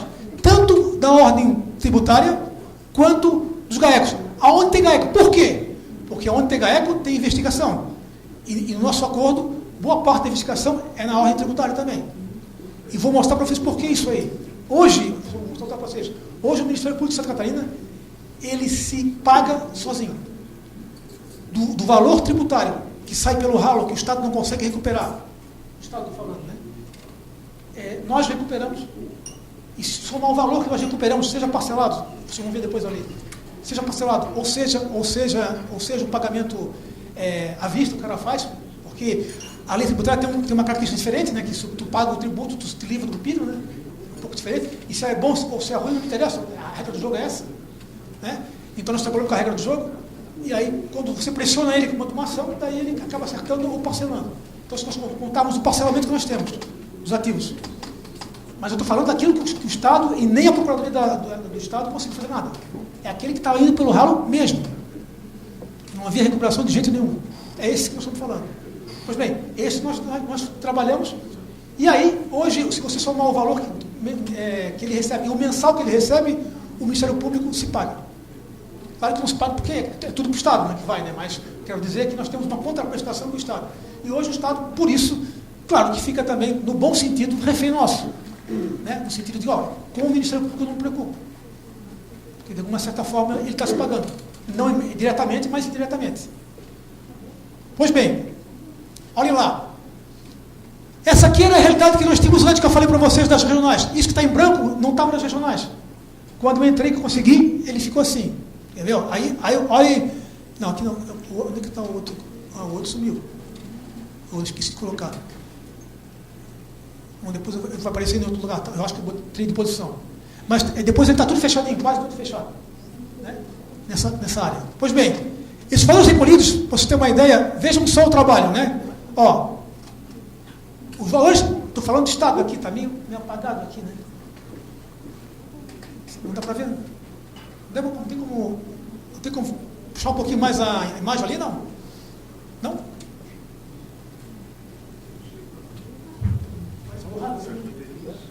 É a definição do próprio... Não, vai ficar ruim. Vai dar certo não agora. A gente já fez tudo que podia para melhorar. Tá. Mas aqui, vocês veem, o valor aparece, mas você perceber que ele vai subindo. Aqui nós estamos em 2017 com 153 milhões, 700 e pouco de recuperação, dessa recuperação que eu estou falando para vocês. Né? Então, ali está, mas conhece bem ali, né, e vejam que começou tudo lá em 2012, depois teve uma queda, porque até então, aqui, o que aconteceu? Aqui, enquanto eu não consegui regionalizar tudo, não dava certo, depois que foi subindo. Né?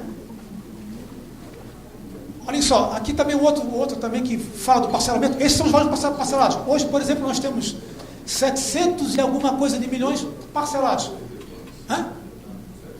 34 parcelados, né? Dos tributos estaduais. Vejam, estou falando dos estaduais, porque é o que nós estamos trabalhando, né? Agora com o municipal. Daqui a pouco nós vamos entrar no municipal. Né? Resultados das ações. Então, essas denúncias que foram oferecidas, foi justamente essa que gerou boa parte desse valor. Então, por exemplo, nós tivemos lá, no ano de... anos ali, então, de 2000 vai subindo. Nós estamos ali com... o último foi de 2017, foram 1.650, e em cima, 1.650 denúncias foram feitas nessa área. Né? Bom, valores sonegados, que nós trabalhamos também, quanto se trabalhou, né? Aí também, vejam que vai subindo o valor também, a mesma coisa, né? Que são os valores que envolviam a sonegação. Tudo isso é estadual. Já vamos chegar no municipal que nos interessa mais.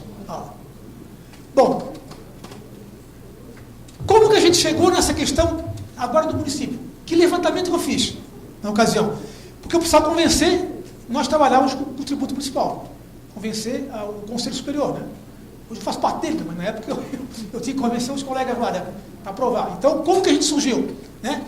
Primeiro eu comecei com o diagnóstico inicial dos municípios catarinenses. O que eu concluí? Né?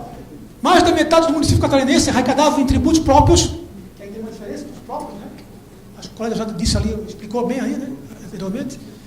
Dos tributos próprios, menos de 5% total de sua arrecadação tributária. 5%, menos de 5%. Eles tinham uma dependência econômica dos municípios de repasse da União e do Estado, ou seja, aquele valor que é repassado, ele sobrevivia com o que era repassado pelo Estado, né, ou pela União. Era uma dependência total que eles tinham, né, sobre o valor. Ou seja, se o Estado ou a União, principalmente o Estado, né, se ele não repassa, a coisa não anda. Não dá. Né? Não é muita diferença aqui também, nós temos a mesma coisa, né? Pior ainda.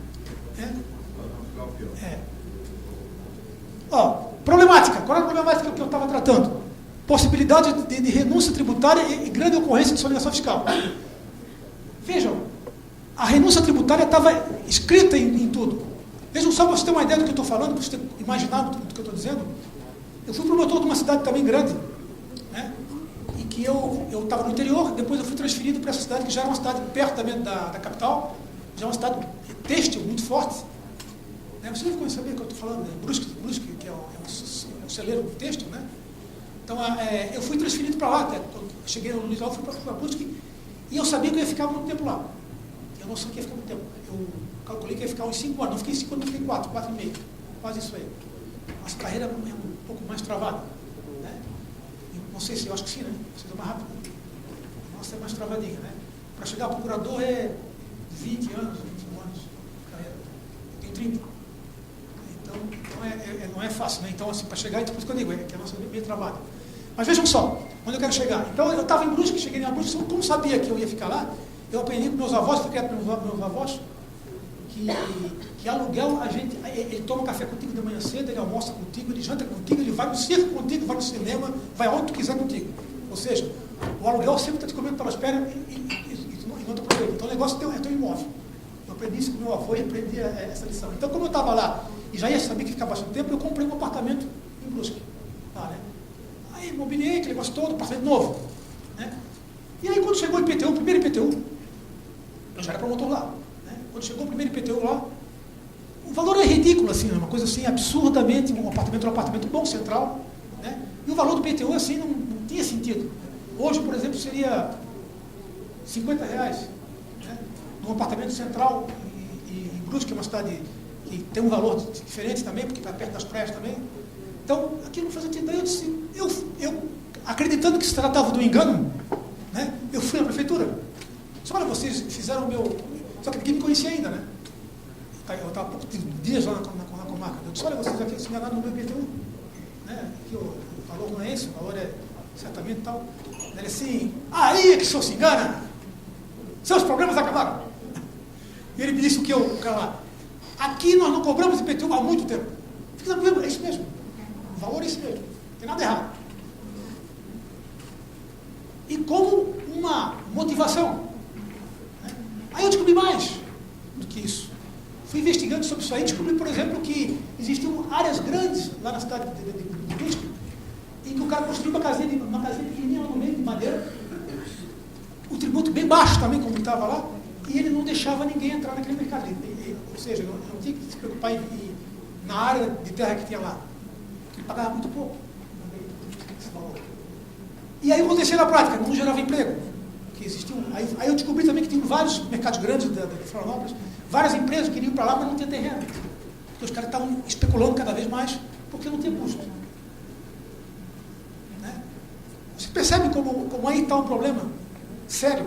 Né? O que eu fiz na ocasião? Né? Paguei um preço, meu IPTU também subiu bastante. Mas, enfim, o que aconteceu na ocasião? Né? Eu instaurei um procedimento para poder averiguar isso aí, concluí de que o município fazia 19 anos e nunca tinha atualizado a planta genérica. 19 anos. 19 anos, naquela época. Né? Daí eu pressionei o prefeito, e até era uma gestão nova, né, do prefeito. Daí ele me dizia assim, eu disse, olha, eu sabia que ele ia ganhar, todo mundo dizia que ele ia ganhar isso, e de fato ele ganhou muito bem. Eu disse para ele assim, olha só, a primeira coisa que tu deve fazer, isso aí, eu sempre faço, é outra coisa que também, eu estou dizendo que eu faço, nem sempre que eu faço talvez seja conveniente para vocês pensam, né? Eu, por exemplo, cada vez que eu ia para um lugar, eu ia visitar o prefeito. Os vereadores, eu dizia que aqui chegava lá no vereador e dava um discurso na Câmara, dizia, essa é a causa da verdadeira do povo. Criava todo um clima para poder me permitir esse acesso. Depois, se a conversa fosse outra, eu sabia o que fazer. Mas eu permitia esse acesso. Né? Tranquilamente, sempre permiti. Né? E isso em nenhum momento me prejudicou o funcionamento. Eu fiz várias ações, como esse prefeito estava lá, eu entrei com 7 ou 8 ações civis contra ele na época, né? Não tem problema nenhum. Só que eu mostrava de que nós estamos todo mundo está no mesmo. Só que eu quero, tu faz a tua parte, eu faço a minha. Tu é um bom prefeito e eu tento ser um bom promotor. E isso, quando o cara tinha boa vontade, funcionava. Muito bem. Quando não tinha, a gente tinha outros meios para fazer, que a gente já conhece bem. Né? Então, era essa a ideia de que eu tentava passar. Pois bem, quando eu subi o novo prefeito, eu disse para ele assim, olha só, a primeira coisa que tu vai receber é isso aí que eu vou te mandar. Não, mas tu vai me criar um problema, depois eu não me elejo nem para síndico, dizer ele. Pois é, então, olha só, eu acho que não. Se tu pegar e subir a planta genérica, aumentar o valor do tributo, cada compra que tu fizer, tu vai lá e bota uma próxima que tu comprasse com o tributo que aumentou. E foi o que ele fez. Né? E foi o que ele fez. Tudo que ele usava do dinheiro do tributo que ele aumentou, que foi uma confusão, impetraram vários mandados de segurança, teve várias ações no tribunal, todos responderam, né? Até estava uma decisão do nosso tribunal catarinense que acabou de dizer, olha, tem que fazer, senão isso é renúncia de receita, não tem conversa, né? Não pode deixar essa cotação, enfim, não levaram nada. E subiu os coisas, e aí as pessoas venderam aquela casa que tinha lá, e aí foram no supermercado para lá, foi até o McDonald's para lá, que não tinha. Né? Porque agora o cara tem prejuízo muito grande financeiro, o tributo dele saiu lá de R$100 para 5, 6 mil reais, porque a terra dele era imensa, e aí não ia ficar pagando 5 mil, especulando, então ele teve que vender. Entende como é que é? Então aí ele vendeu para o McDonald's, depois vendeu para outro, e a cidade cresceu e gerou emprego e aposentou. Vocês percebem o que eu quero dizer? Então tudo isso aconteceu baseado nessa insistência minha. Só no IPTU nesse sentido. Lá em Brusque, estou falando nesse caso específico. Pois bem, e aí, a partir daí, de fato, e depois esse prefeito ainda foi reeleito, uma votação ainda mais expressiva do que a primeira vez. Ele botava as viaturas, ele fez um setor de clínica lá da saúde, né? Também para coisa, enfim, ele fez muito trabalho nesse sentido, e ele dizia, ele botava uma tabela grande dizendo, isso aqui foi feito com dinheiro do IPTU, tanto assim, para fazer uma pessoa de contas, com placa na cidade. Né? Foi eleito de novo no ano seguinte, sem problema, numa outra gestão de novo. Né? Bom, essa era a ideia. Né? Então, ó, descobri que a dependência existia, que havia problema sério, né? de renúncia. E a renúncia não era só ali. Por exemplo, o ISS. O ISS era outro problema. Por quê? Porque se não tiver uma lei municipal dizendo que aquilo lá deve ser cobrado, não tem. Então tem que fazer uma lei municipal que dissesse que aquilo lá era lá. E as cidades têm muita prestação de serviço.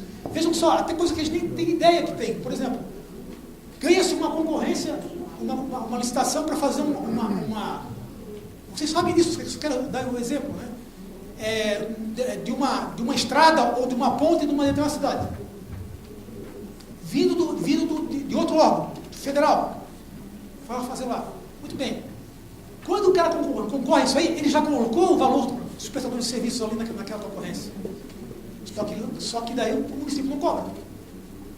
Mesma coisa com os bancos. Os bancos tive brigas homéricas com os bancos. Né? Passaram a pagar os bancos a prestação de serviço. Depois eu consegui, que deu outra confusão, deu ação, deu um monte de coisa, mas deu certo também, no final. Os cartórios, também ele prestava o serviço, né, e não recolhia do valor. Percebe? Claro que dá confusão, dá, mas nós somos bons em confusão, né? Nós somos em confusão, é o nosso métier, né? Quem não gosta de confusão fica difícil, né? Nossa função tem que ter uma confusãozinha, né? Tem que ter um rolinho, senão a coisa não funciona. Pois bem, essa era a ideia que nós tínhamos. Vejam só. Bom, aqui eu voltei para a sonegação estatal, não sei porquê.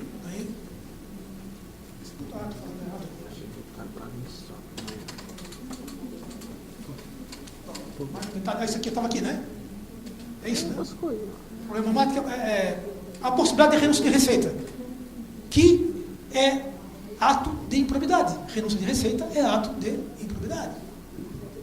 E bastava que eu fizesse a ligação entre o que era renúncia de receita e dizer, prefeito, o negócio é o seguinte, o bicho vai pegar, porque para mim isso é renúncia de receita. Ou tu muda de ideia, nós fazemos um termo de acordo aqui, o senhor volta a resolver isso aí, ou então eu vou lhe processar. Renúncia de receita, simples assim. E aí a coisa ia acontecendo, foi mudando. Né? Pois bem, tudo isso foi baseado em experiências, né? Que eu disse, vai dar certo, vamos fazer então com as regionais, vamos fazer um grupo de trabalho nesse sentido, né? Com o município. Vejam só, outro dado que eu tive em 2012 lá, peso do imposto municipal na receita orçamentária, é dado de Santa Catarina, naturalmente, né? Olhem lá, mais de 20%, 9%, entre 15 e 20%, 9%, entre 10 e 15%, 35%, entre 5 e 10, 81, entre 1 e 5, 143, e menos de 1, 11. Total dos municípios eram 288. Vejam só. Mas o mais incrível isso aí, é que vejam só. Quando eu peguei e fui conferir isso aí, a grande parcela do tributo, o único tributo que ele tinha, e ainda sem atualização da produção genérica, de verdade, era o IPTU. Por quê? Porque o IPTU era o carro-chefe, porque o IPTU ele tem a garantia do imóvel. Não é isso? Eu posso... Se ele não pagar, eu posso tomar o imóvel dele. Então o prefeito deixava assim, e contava com isso. O resto ele queria que viesse dos órgãos federais e estadual. resolvemos esse problema com o aumento da coisa, a receita aumentou também. Então, é esse dado que nós tínhamos. Olha lá. Ó. Eu falo que eu dei esse nome, desenvolvi assim para poder também trazer o Estado junto, né? Envolvendo o Estado. Aí, quando perguntaram como é o programa, eu criei esse slogan lá, né? O programa certificado foi desenvolvido em sua origem como instrumento de integração entre o município e o Ministério Público de Santa Catarina, para dar efetividade ao combate à evasão tributária municipal em razão dos expressivos resultados obtidos por meio de similar parceria realizada com o fisco estadual. Eu empurrei o Estado no meio, né? Querendo dizer, olha, funcionou lá, vai funcionar também aqui. E funcionou. Olhem lá. Para alcançar esses intentos, porém, tornou-se necessário superar uma barreira inicial, e a partir de uma metodologia uniforme, auxiliar os municípios catarinenses a corrigir as distorções do sistema tributário municipal, notadamente quanto à instituição, cobrança, fiscalização do tributo próprio. Esse foi a grande meta. Foi quando saiu o termo de cooperação técnica na cultura. E aí, nessa época aí, eu viajei, né, por todo, eu conversei com todos os prefeitos do estado, ou individualmente, ou em grupo, nas associações. Todos foram visitados, absolutamente todos. E mais do que uma vez, né, convencendo ele que ele devia ter isso aí, de fazer. E como é que ele fazia? Aí começou a situação que vocês vão passar também por isso, certamente. Mas como é que eu vou montar uma estrutura fiscalizatória, o TAT, sabe o que é o TAT, né? Tribunal Administrativo Tributário, eu tenho que ter um municipal. Né? Como eu faço para construir um TAT e ter uma estrutura num município pequenininho? Aí, alguns municípios aqui talvez seja a realidade aqui do Ceará também, ou mais até, aproveitando o que o colega falou. A média de Santa Catarina está acima do pacote líquido. Para esse cargo também tem que existir esse cargo do auditor. E ele é livre. Ele não é empregado do prefeito. Ele funciona como uma espécie de delegado dentro da área tributária, buscando o que tem que acontecer. Mas como é que eu vou fazer para montar um tribunal municipal para julgar aqueles recursos que vão ter? Né? Porque é outro problema, tem que pensar na frente do problema. Bom, aí existem as associações dos municípios. Elas podem se unir, custeiam um tribunal regional. Né? Foi o que aconteceu também em Santa Catarina. A grande maioria depois desistiu do tribunal. Ele descobriu que ele ia errar mais se ele fizesse só com a equipe dele. Aí, o mais incrível é isso, né? Que eles começaram com o tribunal, alguns começaram com o tribunal regional e depois com o peraí. É mais fácil fazer tudo aqui, eu vou fazer um concurso, boto o cara para dentro, e aí eu faço aqui, melhor. Né? E, claro, depois que começa a entrar dinheiro, tu descobre que era melhor ter o estrutura do teu lado, perto de ti, era melhor. Né? Então, era essa a ideia que a gente fez. Como fazer isso? Aí o que eu falo eu dizia para eles, né, que era a nossa função, a nossa função, nós estávamos no cavalo metido, né? Eu explicava isso aí, mas não é. Olhem só. Então, olha só. Então, a arrecadação, vocês sabem disso, né? É composta de receita tributária e de receita própria, decorrente de tributos de sua competência municipal, IPTU, ISS, ITBI e taxas. E receita de transferências, que vem da União, né? Além de receitas correntes e decorrente de fontes diversas. Pois bem, vejam só. Se nós observarmos o dispositivo legal, lá vai dizer que eu só recebo as contas dessa aqui se eu faço o meu dever de casa. Lembra do dispositivo, né? Então ele vai dizer no final o sítio do dispositivo ali. Então, olha, ou seja, a rigor, o Estado poderia não repassar o valor, né, enquanto ele não cobrasse. Nós fizemos essa amarra com o Estado também, para que ele ajudasse a estruturar o município. Aí o Estado entrou na história, porque para ele é interessante também. O Estado não pensa, mas vejam bem, vamos combinar. O Pacto Federativo de divisão é ridículo, do jeito que está, né? Você trouxe um monte de atribuições para o município e fez uma divisão justa. Tudo que é na mão do município. E ele é o carro-chefe, até medicamentos. Porque todo mundo vai pedir pertinho daquilo que está dentro ali, né? Não vai entrar contra o Estado ou contra a União, ele tenta entrar contra o município, que aí ele paga. O mais rápido o medicamento, quando a pessoa não tem condições. Então, aí ele tem que dar a educação, aí o Estado diz que paga depois, e não é bem assim, a coisa não funciona bem assim, vocês sabem disso, pelo menos no meu Estado é assim. Né? O Estado, muitas vezes tem dificuldade, e aí acaba acontecendo. Então, a ideia era, a partir dessa concepção, que a gente pudesse também trazer o Estado para dentro do processo, para que ele apoiasse nesse sentido. Né? Era essa a ideia. Como está acontecendo agora com ter um representante do Estado aqui é uma coisa que eu nunca tive, também achei interessante também. Né? Bacana estar aqui falando da mesma coisa e tentando encontrar uma solução junto. Olha só. Vejam só, essas aqui são as receitas totais e receitas próprias do município. Preciso dizer qual é a receita própria do município? Não. É aquele lá de baixo, perdidinho lá embaixo. Né? Não. Essa é a receita dele. O restante é as receitas repassadas pelo Estado ou pela União. Em Santa Catarina. Então, como é que ele quer, se ele está em um nível tão baixo assim? Para mim, por exemplo, como Estado, eu poderia, ou eu vou parar, ou você acerta a tua receita, ou eu vou começar a parar de te repassar. É possível, porque eu vejo só subia, tá vendo? O Estado sempre subindo. E ele, lá embaixo, abaixo dos valores, muito baixo, desde o início, sempre. Né? Bom, aqui é uma tabela que também foi feita na época, que eu mostrava o quanto representava. Eles diziam que não adianta, que o que vale é o IPTU. Né? Eu demonstrei que não, olha só. Olha só, disposição da receita própria do município e do Estado conforme o tributo. Né? Olha só quanto eles arrecadavam dos demais tributos, só falando do ISS e do outro aqui, que é o ITBI. O ITBI. Só os dois. Tô. Tá bom, vou tentar acelerar. Bom, aqui eu falo de custos, eu falo também já né, sobre o que é, né? O que é esses tributos também, por que está tudo em legislação. Esse coisa que também fica confuso aqui, esse material que eu deixei que fica aqui para vocês, né? Então, eu só falo de aonde está o dispositivo que fala do ISS que permite. Todo o material ficará disponível na nossa página do canal do IPTU a partir de amanhã. Aí eu falo também do IPTU, o que eu posso balizar, aonde está a legislação toda, né? Eu não preciso, acho que talvez a gente falar sobre isso. Né? Taxas é a mesma coisa, né? Bom, qual foi a opção do Ministério Público? Né? Orientação e adequação dos municípios previamente responsabilizados dos gestores. O objetivo do programa, integração, adoção de providências, aperfeiçoar a implementação de estrutura administrativa fiscal nos municípios para a exploração e cobrança dos tributos. Agora, fixar critérios, mas vejam só. O que nós fizemos aqui? Aperfeiçoar a legislação tributária. Tudo o que nós estamos dizendo aqui, tudo isso aqui, nós apresentamos, eles tiveram videoaulas, os técnicos, o prefeito, videoaulas, eles receberam em CD videoaulas para entender como funcionava e como podia ser feito. Além disso, nós fizemos 3 ou 4 encontros também, envolvendo regionais, onde o promotor da região também é lá, o regional, também os promotores da comarca, apresentar isso aí, assistir junto, né? Mostrando para eles como é que podia. Então, nós, inclusive, aonde ele tinha que mudar a legislação dele. Nós dizíamos aonde ele tinha que mudar. Pegamos legislação por legislação de todos os municípios e fomos verificando aonde ele tinha que enquadrar. O ISS, por exemplo, como ele fazia. E demos modelos para eles fazerem tudo isso.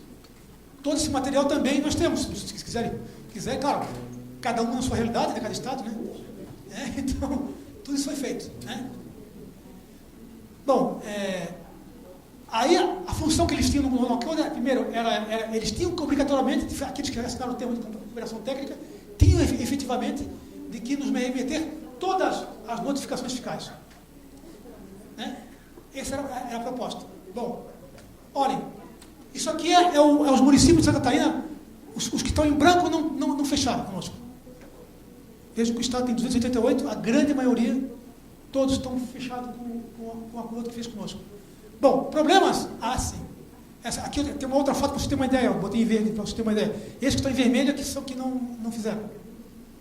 Né? Que não quiseram e ficou dessa forma aí, não houve parceria. Né?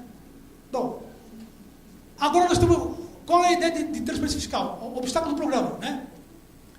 Claro, sempre, desinteresse da parte dos envolvidos. Né? Então nós tínhamos, né, municipais, eles só queriam lá, e ali aí eles responderam um questionário, né? Onde não tinha, quais eram as obrigações assumidas, né? Eles também diziam aonde estava, qual a última atualização da planta genérica. Eles tinham que apresentar para nós tudo isso aí depois. Quando foi a última? Eles tinham que nos responder para a gente dizer, agora tem que estar na hora de atualizar ou não. Né? Era um trabalho bem... 11 municípios participantes não faziam correta a correção monetária anual dos valores. 11 tinha. Esses 11 já resolveram o problema. O restante estava fazendo e tinha 11 que não. Depois, isso já com o tempo já andando, né? As coisas já estavam acontecendo. Né? Isso é depois que foi implantado o programa, efetivamente. Né? Esses dados agora. 72 municípios parceiros não atualizavam a legislação do ISS há 14 anos. Imagine uma legislação há 14 anos, quantas prestações de serviço surgiu há 14 anos? Quantas nós temos? Né? Que surgiram. Apenas 19 municípios haviam atualizado a legislação do ISS desde o início do programa fiscal. Cobramos isso. O não cumprimento das obrigações, né? Aí está quais os dados de saída do não cumprimento das obrigações. Nós estamos nessa fase agora do programa, né? 108 municípios ainda não criaram a revisão administrativa, que é o lançamento do julgamento administrativo. Por quê? Porque se você não tem o segundo grau, o que acontece? Se é um valor expressivo, o cara entra em juízo e ganha a ação. E aí não tem tributo, não tem imposto, não tem nada. Porque ele ganha porque não houve um julgamento segundo. Então a gente estava insistindo com isso. Né? Quando é um caso pequeno, tudo bem. Né? Aí alguns não cumpriram, aí as metas nossas. Né? Uma avaliação periódica nós estamos fazendo e agora nós estamos vivendo um outro momento. Né? Olha só, isso aqui é um tanto importante. 81 municípios parceiros declararam que desde a adesão do programa, seja pela divulgação do programa da capacitação da gente, houve um incremento da arrecadação de aproximadamente 46 milhões de reais. Né? Dados de 2016, do Ministério Público, apontando para a recuperação direta quase de 17 milhões de reais, seja pelo próprio pagamento do tributo ou parcelamento tributário. A mesma coisa acontece com o Estado. A mesma coisa. Bom, agora nós estamos nessa fase aqui, o futuro do programa, que já é o presente. Né? Relatório que seja encaminhado da Associação de Municípios para debate com comunidades locais. Por que alguns não estão funcionando? Qual é o motivo? O que falta? Que tipo de esclarecimento ele quer? O que faltou para ele não funcionar? Por que os outros funcionam e o dele não funciona? Né? Relatório. Realização no tempo do tipo de conduta. Aí começou a nossa parte repressiva, percebem? Quanto tempo levou para nós trabalhar no preventivo? Muito tempo. Depois nós começamos com a parte repressiva. Muito bem, não quer ajuste de conduta? Não quer ajuste de conduta? Ação no renúncio de receita. E agora o mais incrível. Nós passamos aqui a lei de responsabilidade fiscal, que eu falo para vocês quando a gente fala da parte ali, da legislação. Artigo 11. Isso, exatamente. Esse aí que é o carro-chefe de tudo. Né? E aí, dizer para vocês que a partir daí, eu acho que se eu coloquei aqui, pelo trabalho que foi feito, vejam só que interessante, pelo trabalho que foi feito, tudo, porque nós contamos tudo isso na ação, quando fazemos uma ação, que foi feito nessa área. Nós passamos a ter as decisões dos tribunais confirmadas, nosso tribunal confirmado. Vem confirmando. Por exemplo, quer ver? Esse é um que eu trouxe para vocês aqui, do nosso tribunal lá, né? Você está valendo ali. Ele exigiu que o prefeito realmente colocasse a planta genérica obrigatoriamente, renovasse ela, o valor dela, porque ele vai dizer aqui no momento, o relator, fala aqui de toda a estrutura que ele tem que ter, e depois ele diz que ele não é dono do dinheiro, não é ele que manda, é isso? Uma coisa do gênero aí. Não pode fazer cortesia com o chapéu. Isso. Ele não pode fazer isso. Isso é uma decisão do magistrado e foi unânime a decisão no tribunal. Mas por que a gente levou no tribunal? Porque nós construímos toda uma história. Ninguém podia dizer que não, mas eu não sei não, sabia. Tinha um CD que te explicava como fazer. Era um tempo não tinha. A gente se colocou à disposição para te dar o apoio. Então, quando entrou a ação, que eles tentaram, alguns quiseram, levaram o pau na primeira, e aí desistiram. Gente, eu queria... Eu já estourei o tempo faz tempo, né? Mas é tentar passar para vocês essa ideia. Então, eu sei que tem que ter adaptações para vocês, né? Sem dúvida nenhuma. Né? Com outra. Ali eu tenho meu telefone ali, ó. Eu não estou mais na ordem tributária, assim, né? Mas eu tenho também meu WhatsApp, também acho que você pode ter meu WhatsApp, né? Sim.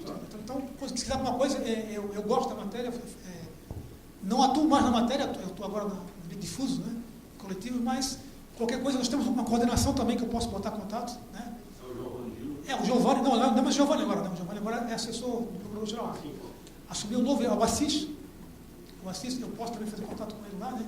Aliás, só para deixar bem claro, o convite era para o Giovanni, que era o coordenador do COT, né? Só que daí ele teve um compromisso na defesa, acho que ele teve, no STF, que foi ontem, acho, não sei como é que deu o resultado.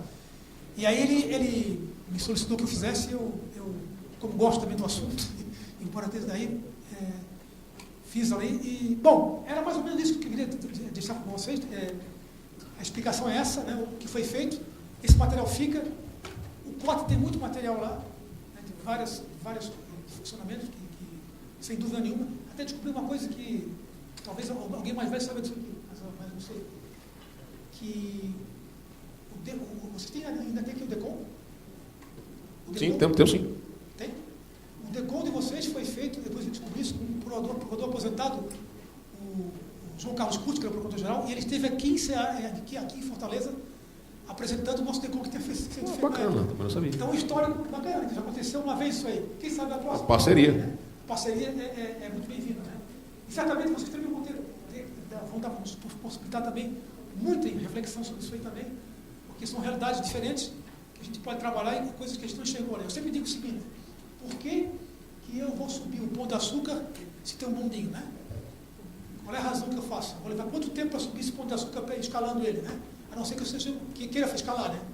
Mas se tem um bondinho, vamos pegar o bondinho, né? Senão leva um tempão para a gente poder resolver o problema. Pessoal, era isso que eu tinha para falar para vocês, até para não... Eu acho que até da hora também cheguei atrasado também, não tive culpa, mas enfim. Né? Mas era mais ou menos isso que eu queria passar para vocês. Tem muito material, como falei para vocês, a gente pode conversar, pode se encontrar também lá, ou mesmo mandando material, facilitando o trabalho de vocês. Me coloco à disposição, embora, como eu disse, né, não sou mais o coordenador, mas tenho uma certa história dentro da instituição, ali nessa área também. E também sou procurador de justiça, né? Daí eles não gostam de contrariar a gente. Agora, sou de conselho também, então eles também não gostam de ter promoção, né?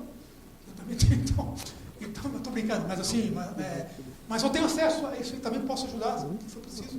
Se tiver alguma dificuldade, eu estou à disposição. Tá ok? Bom, doutor Murilo, muito obrigado.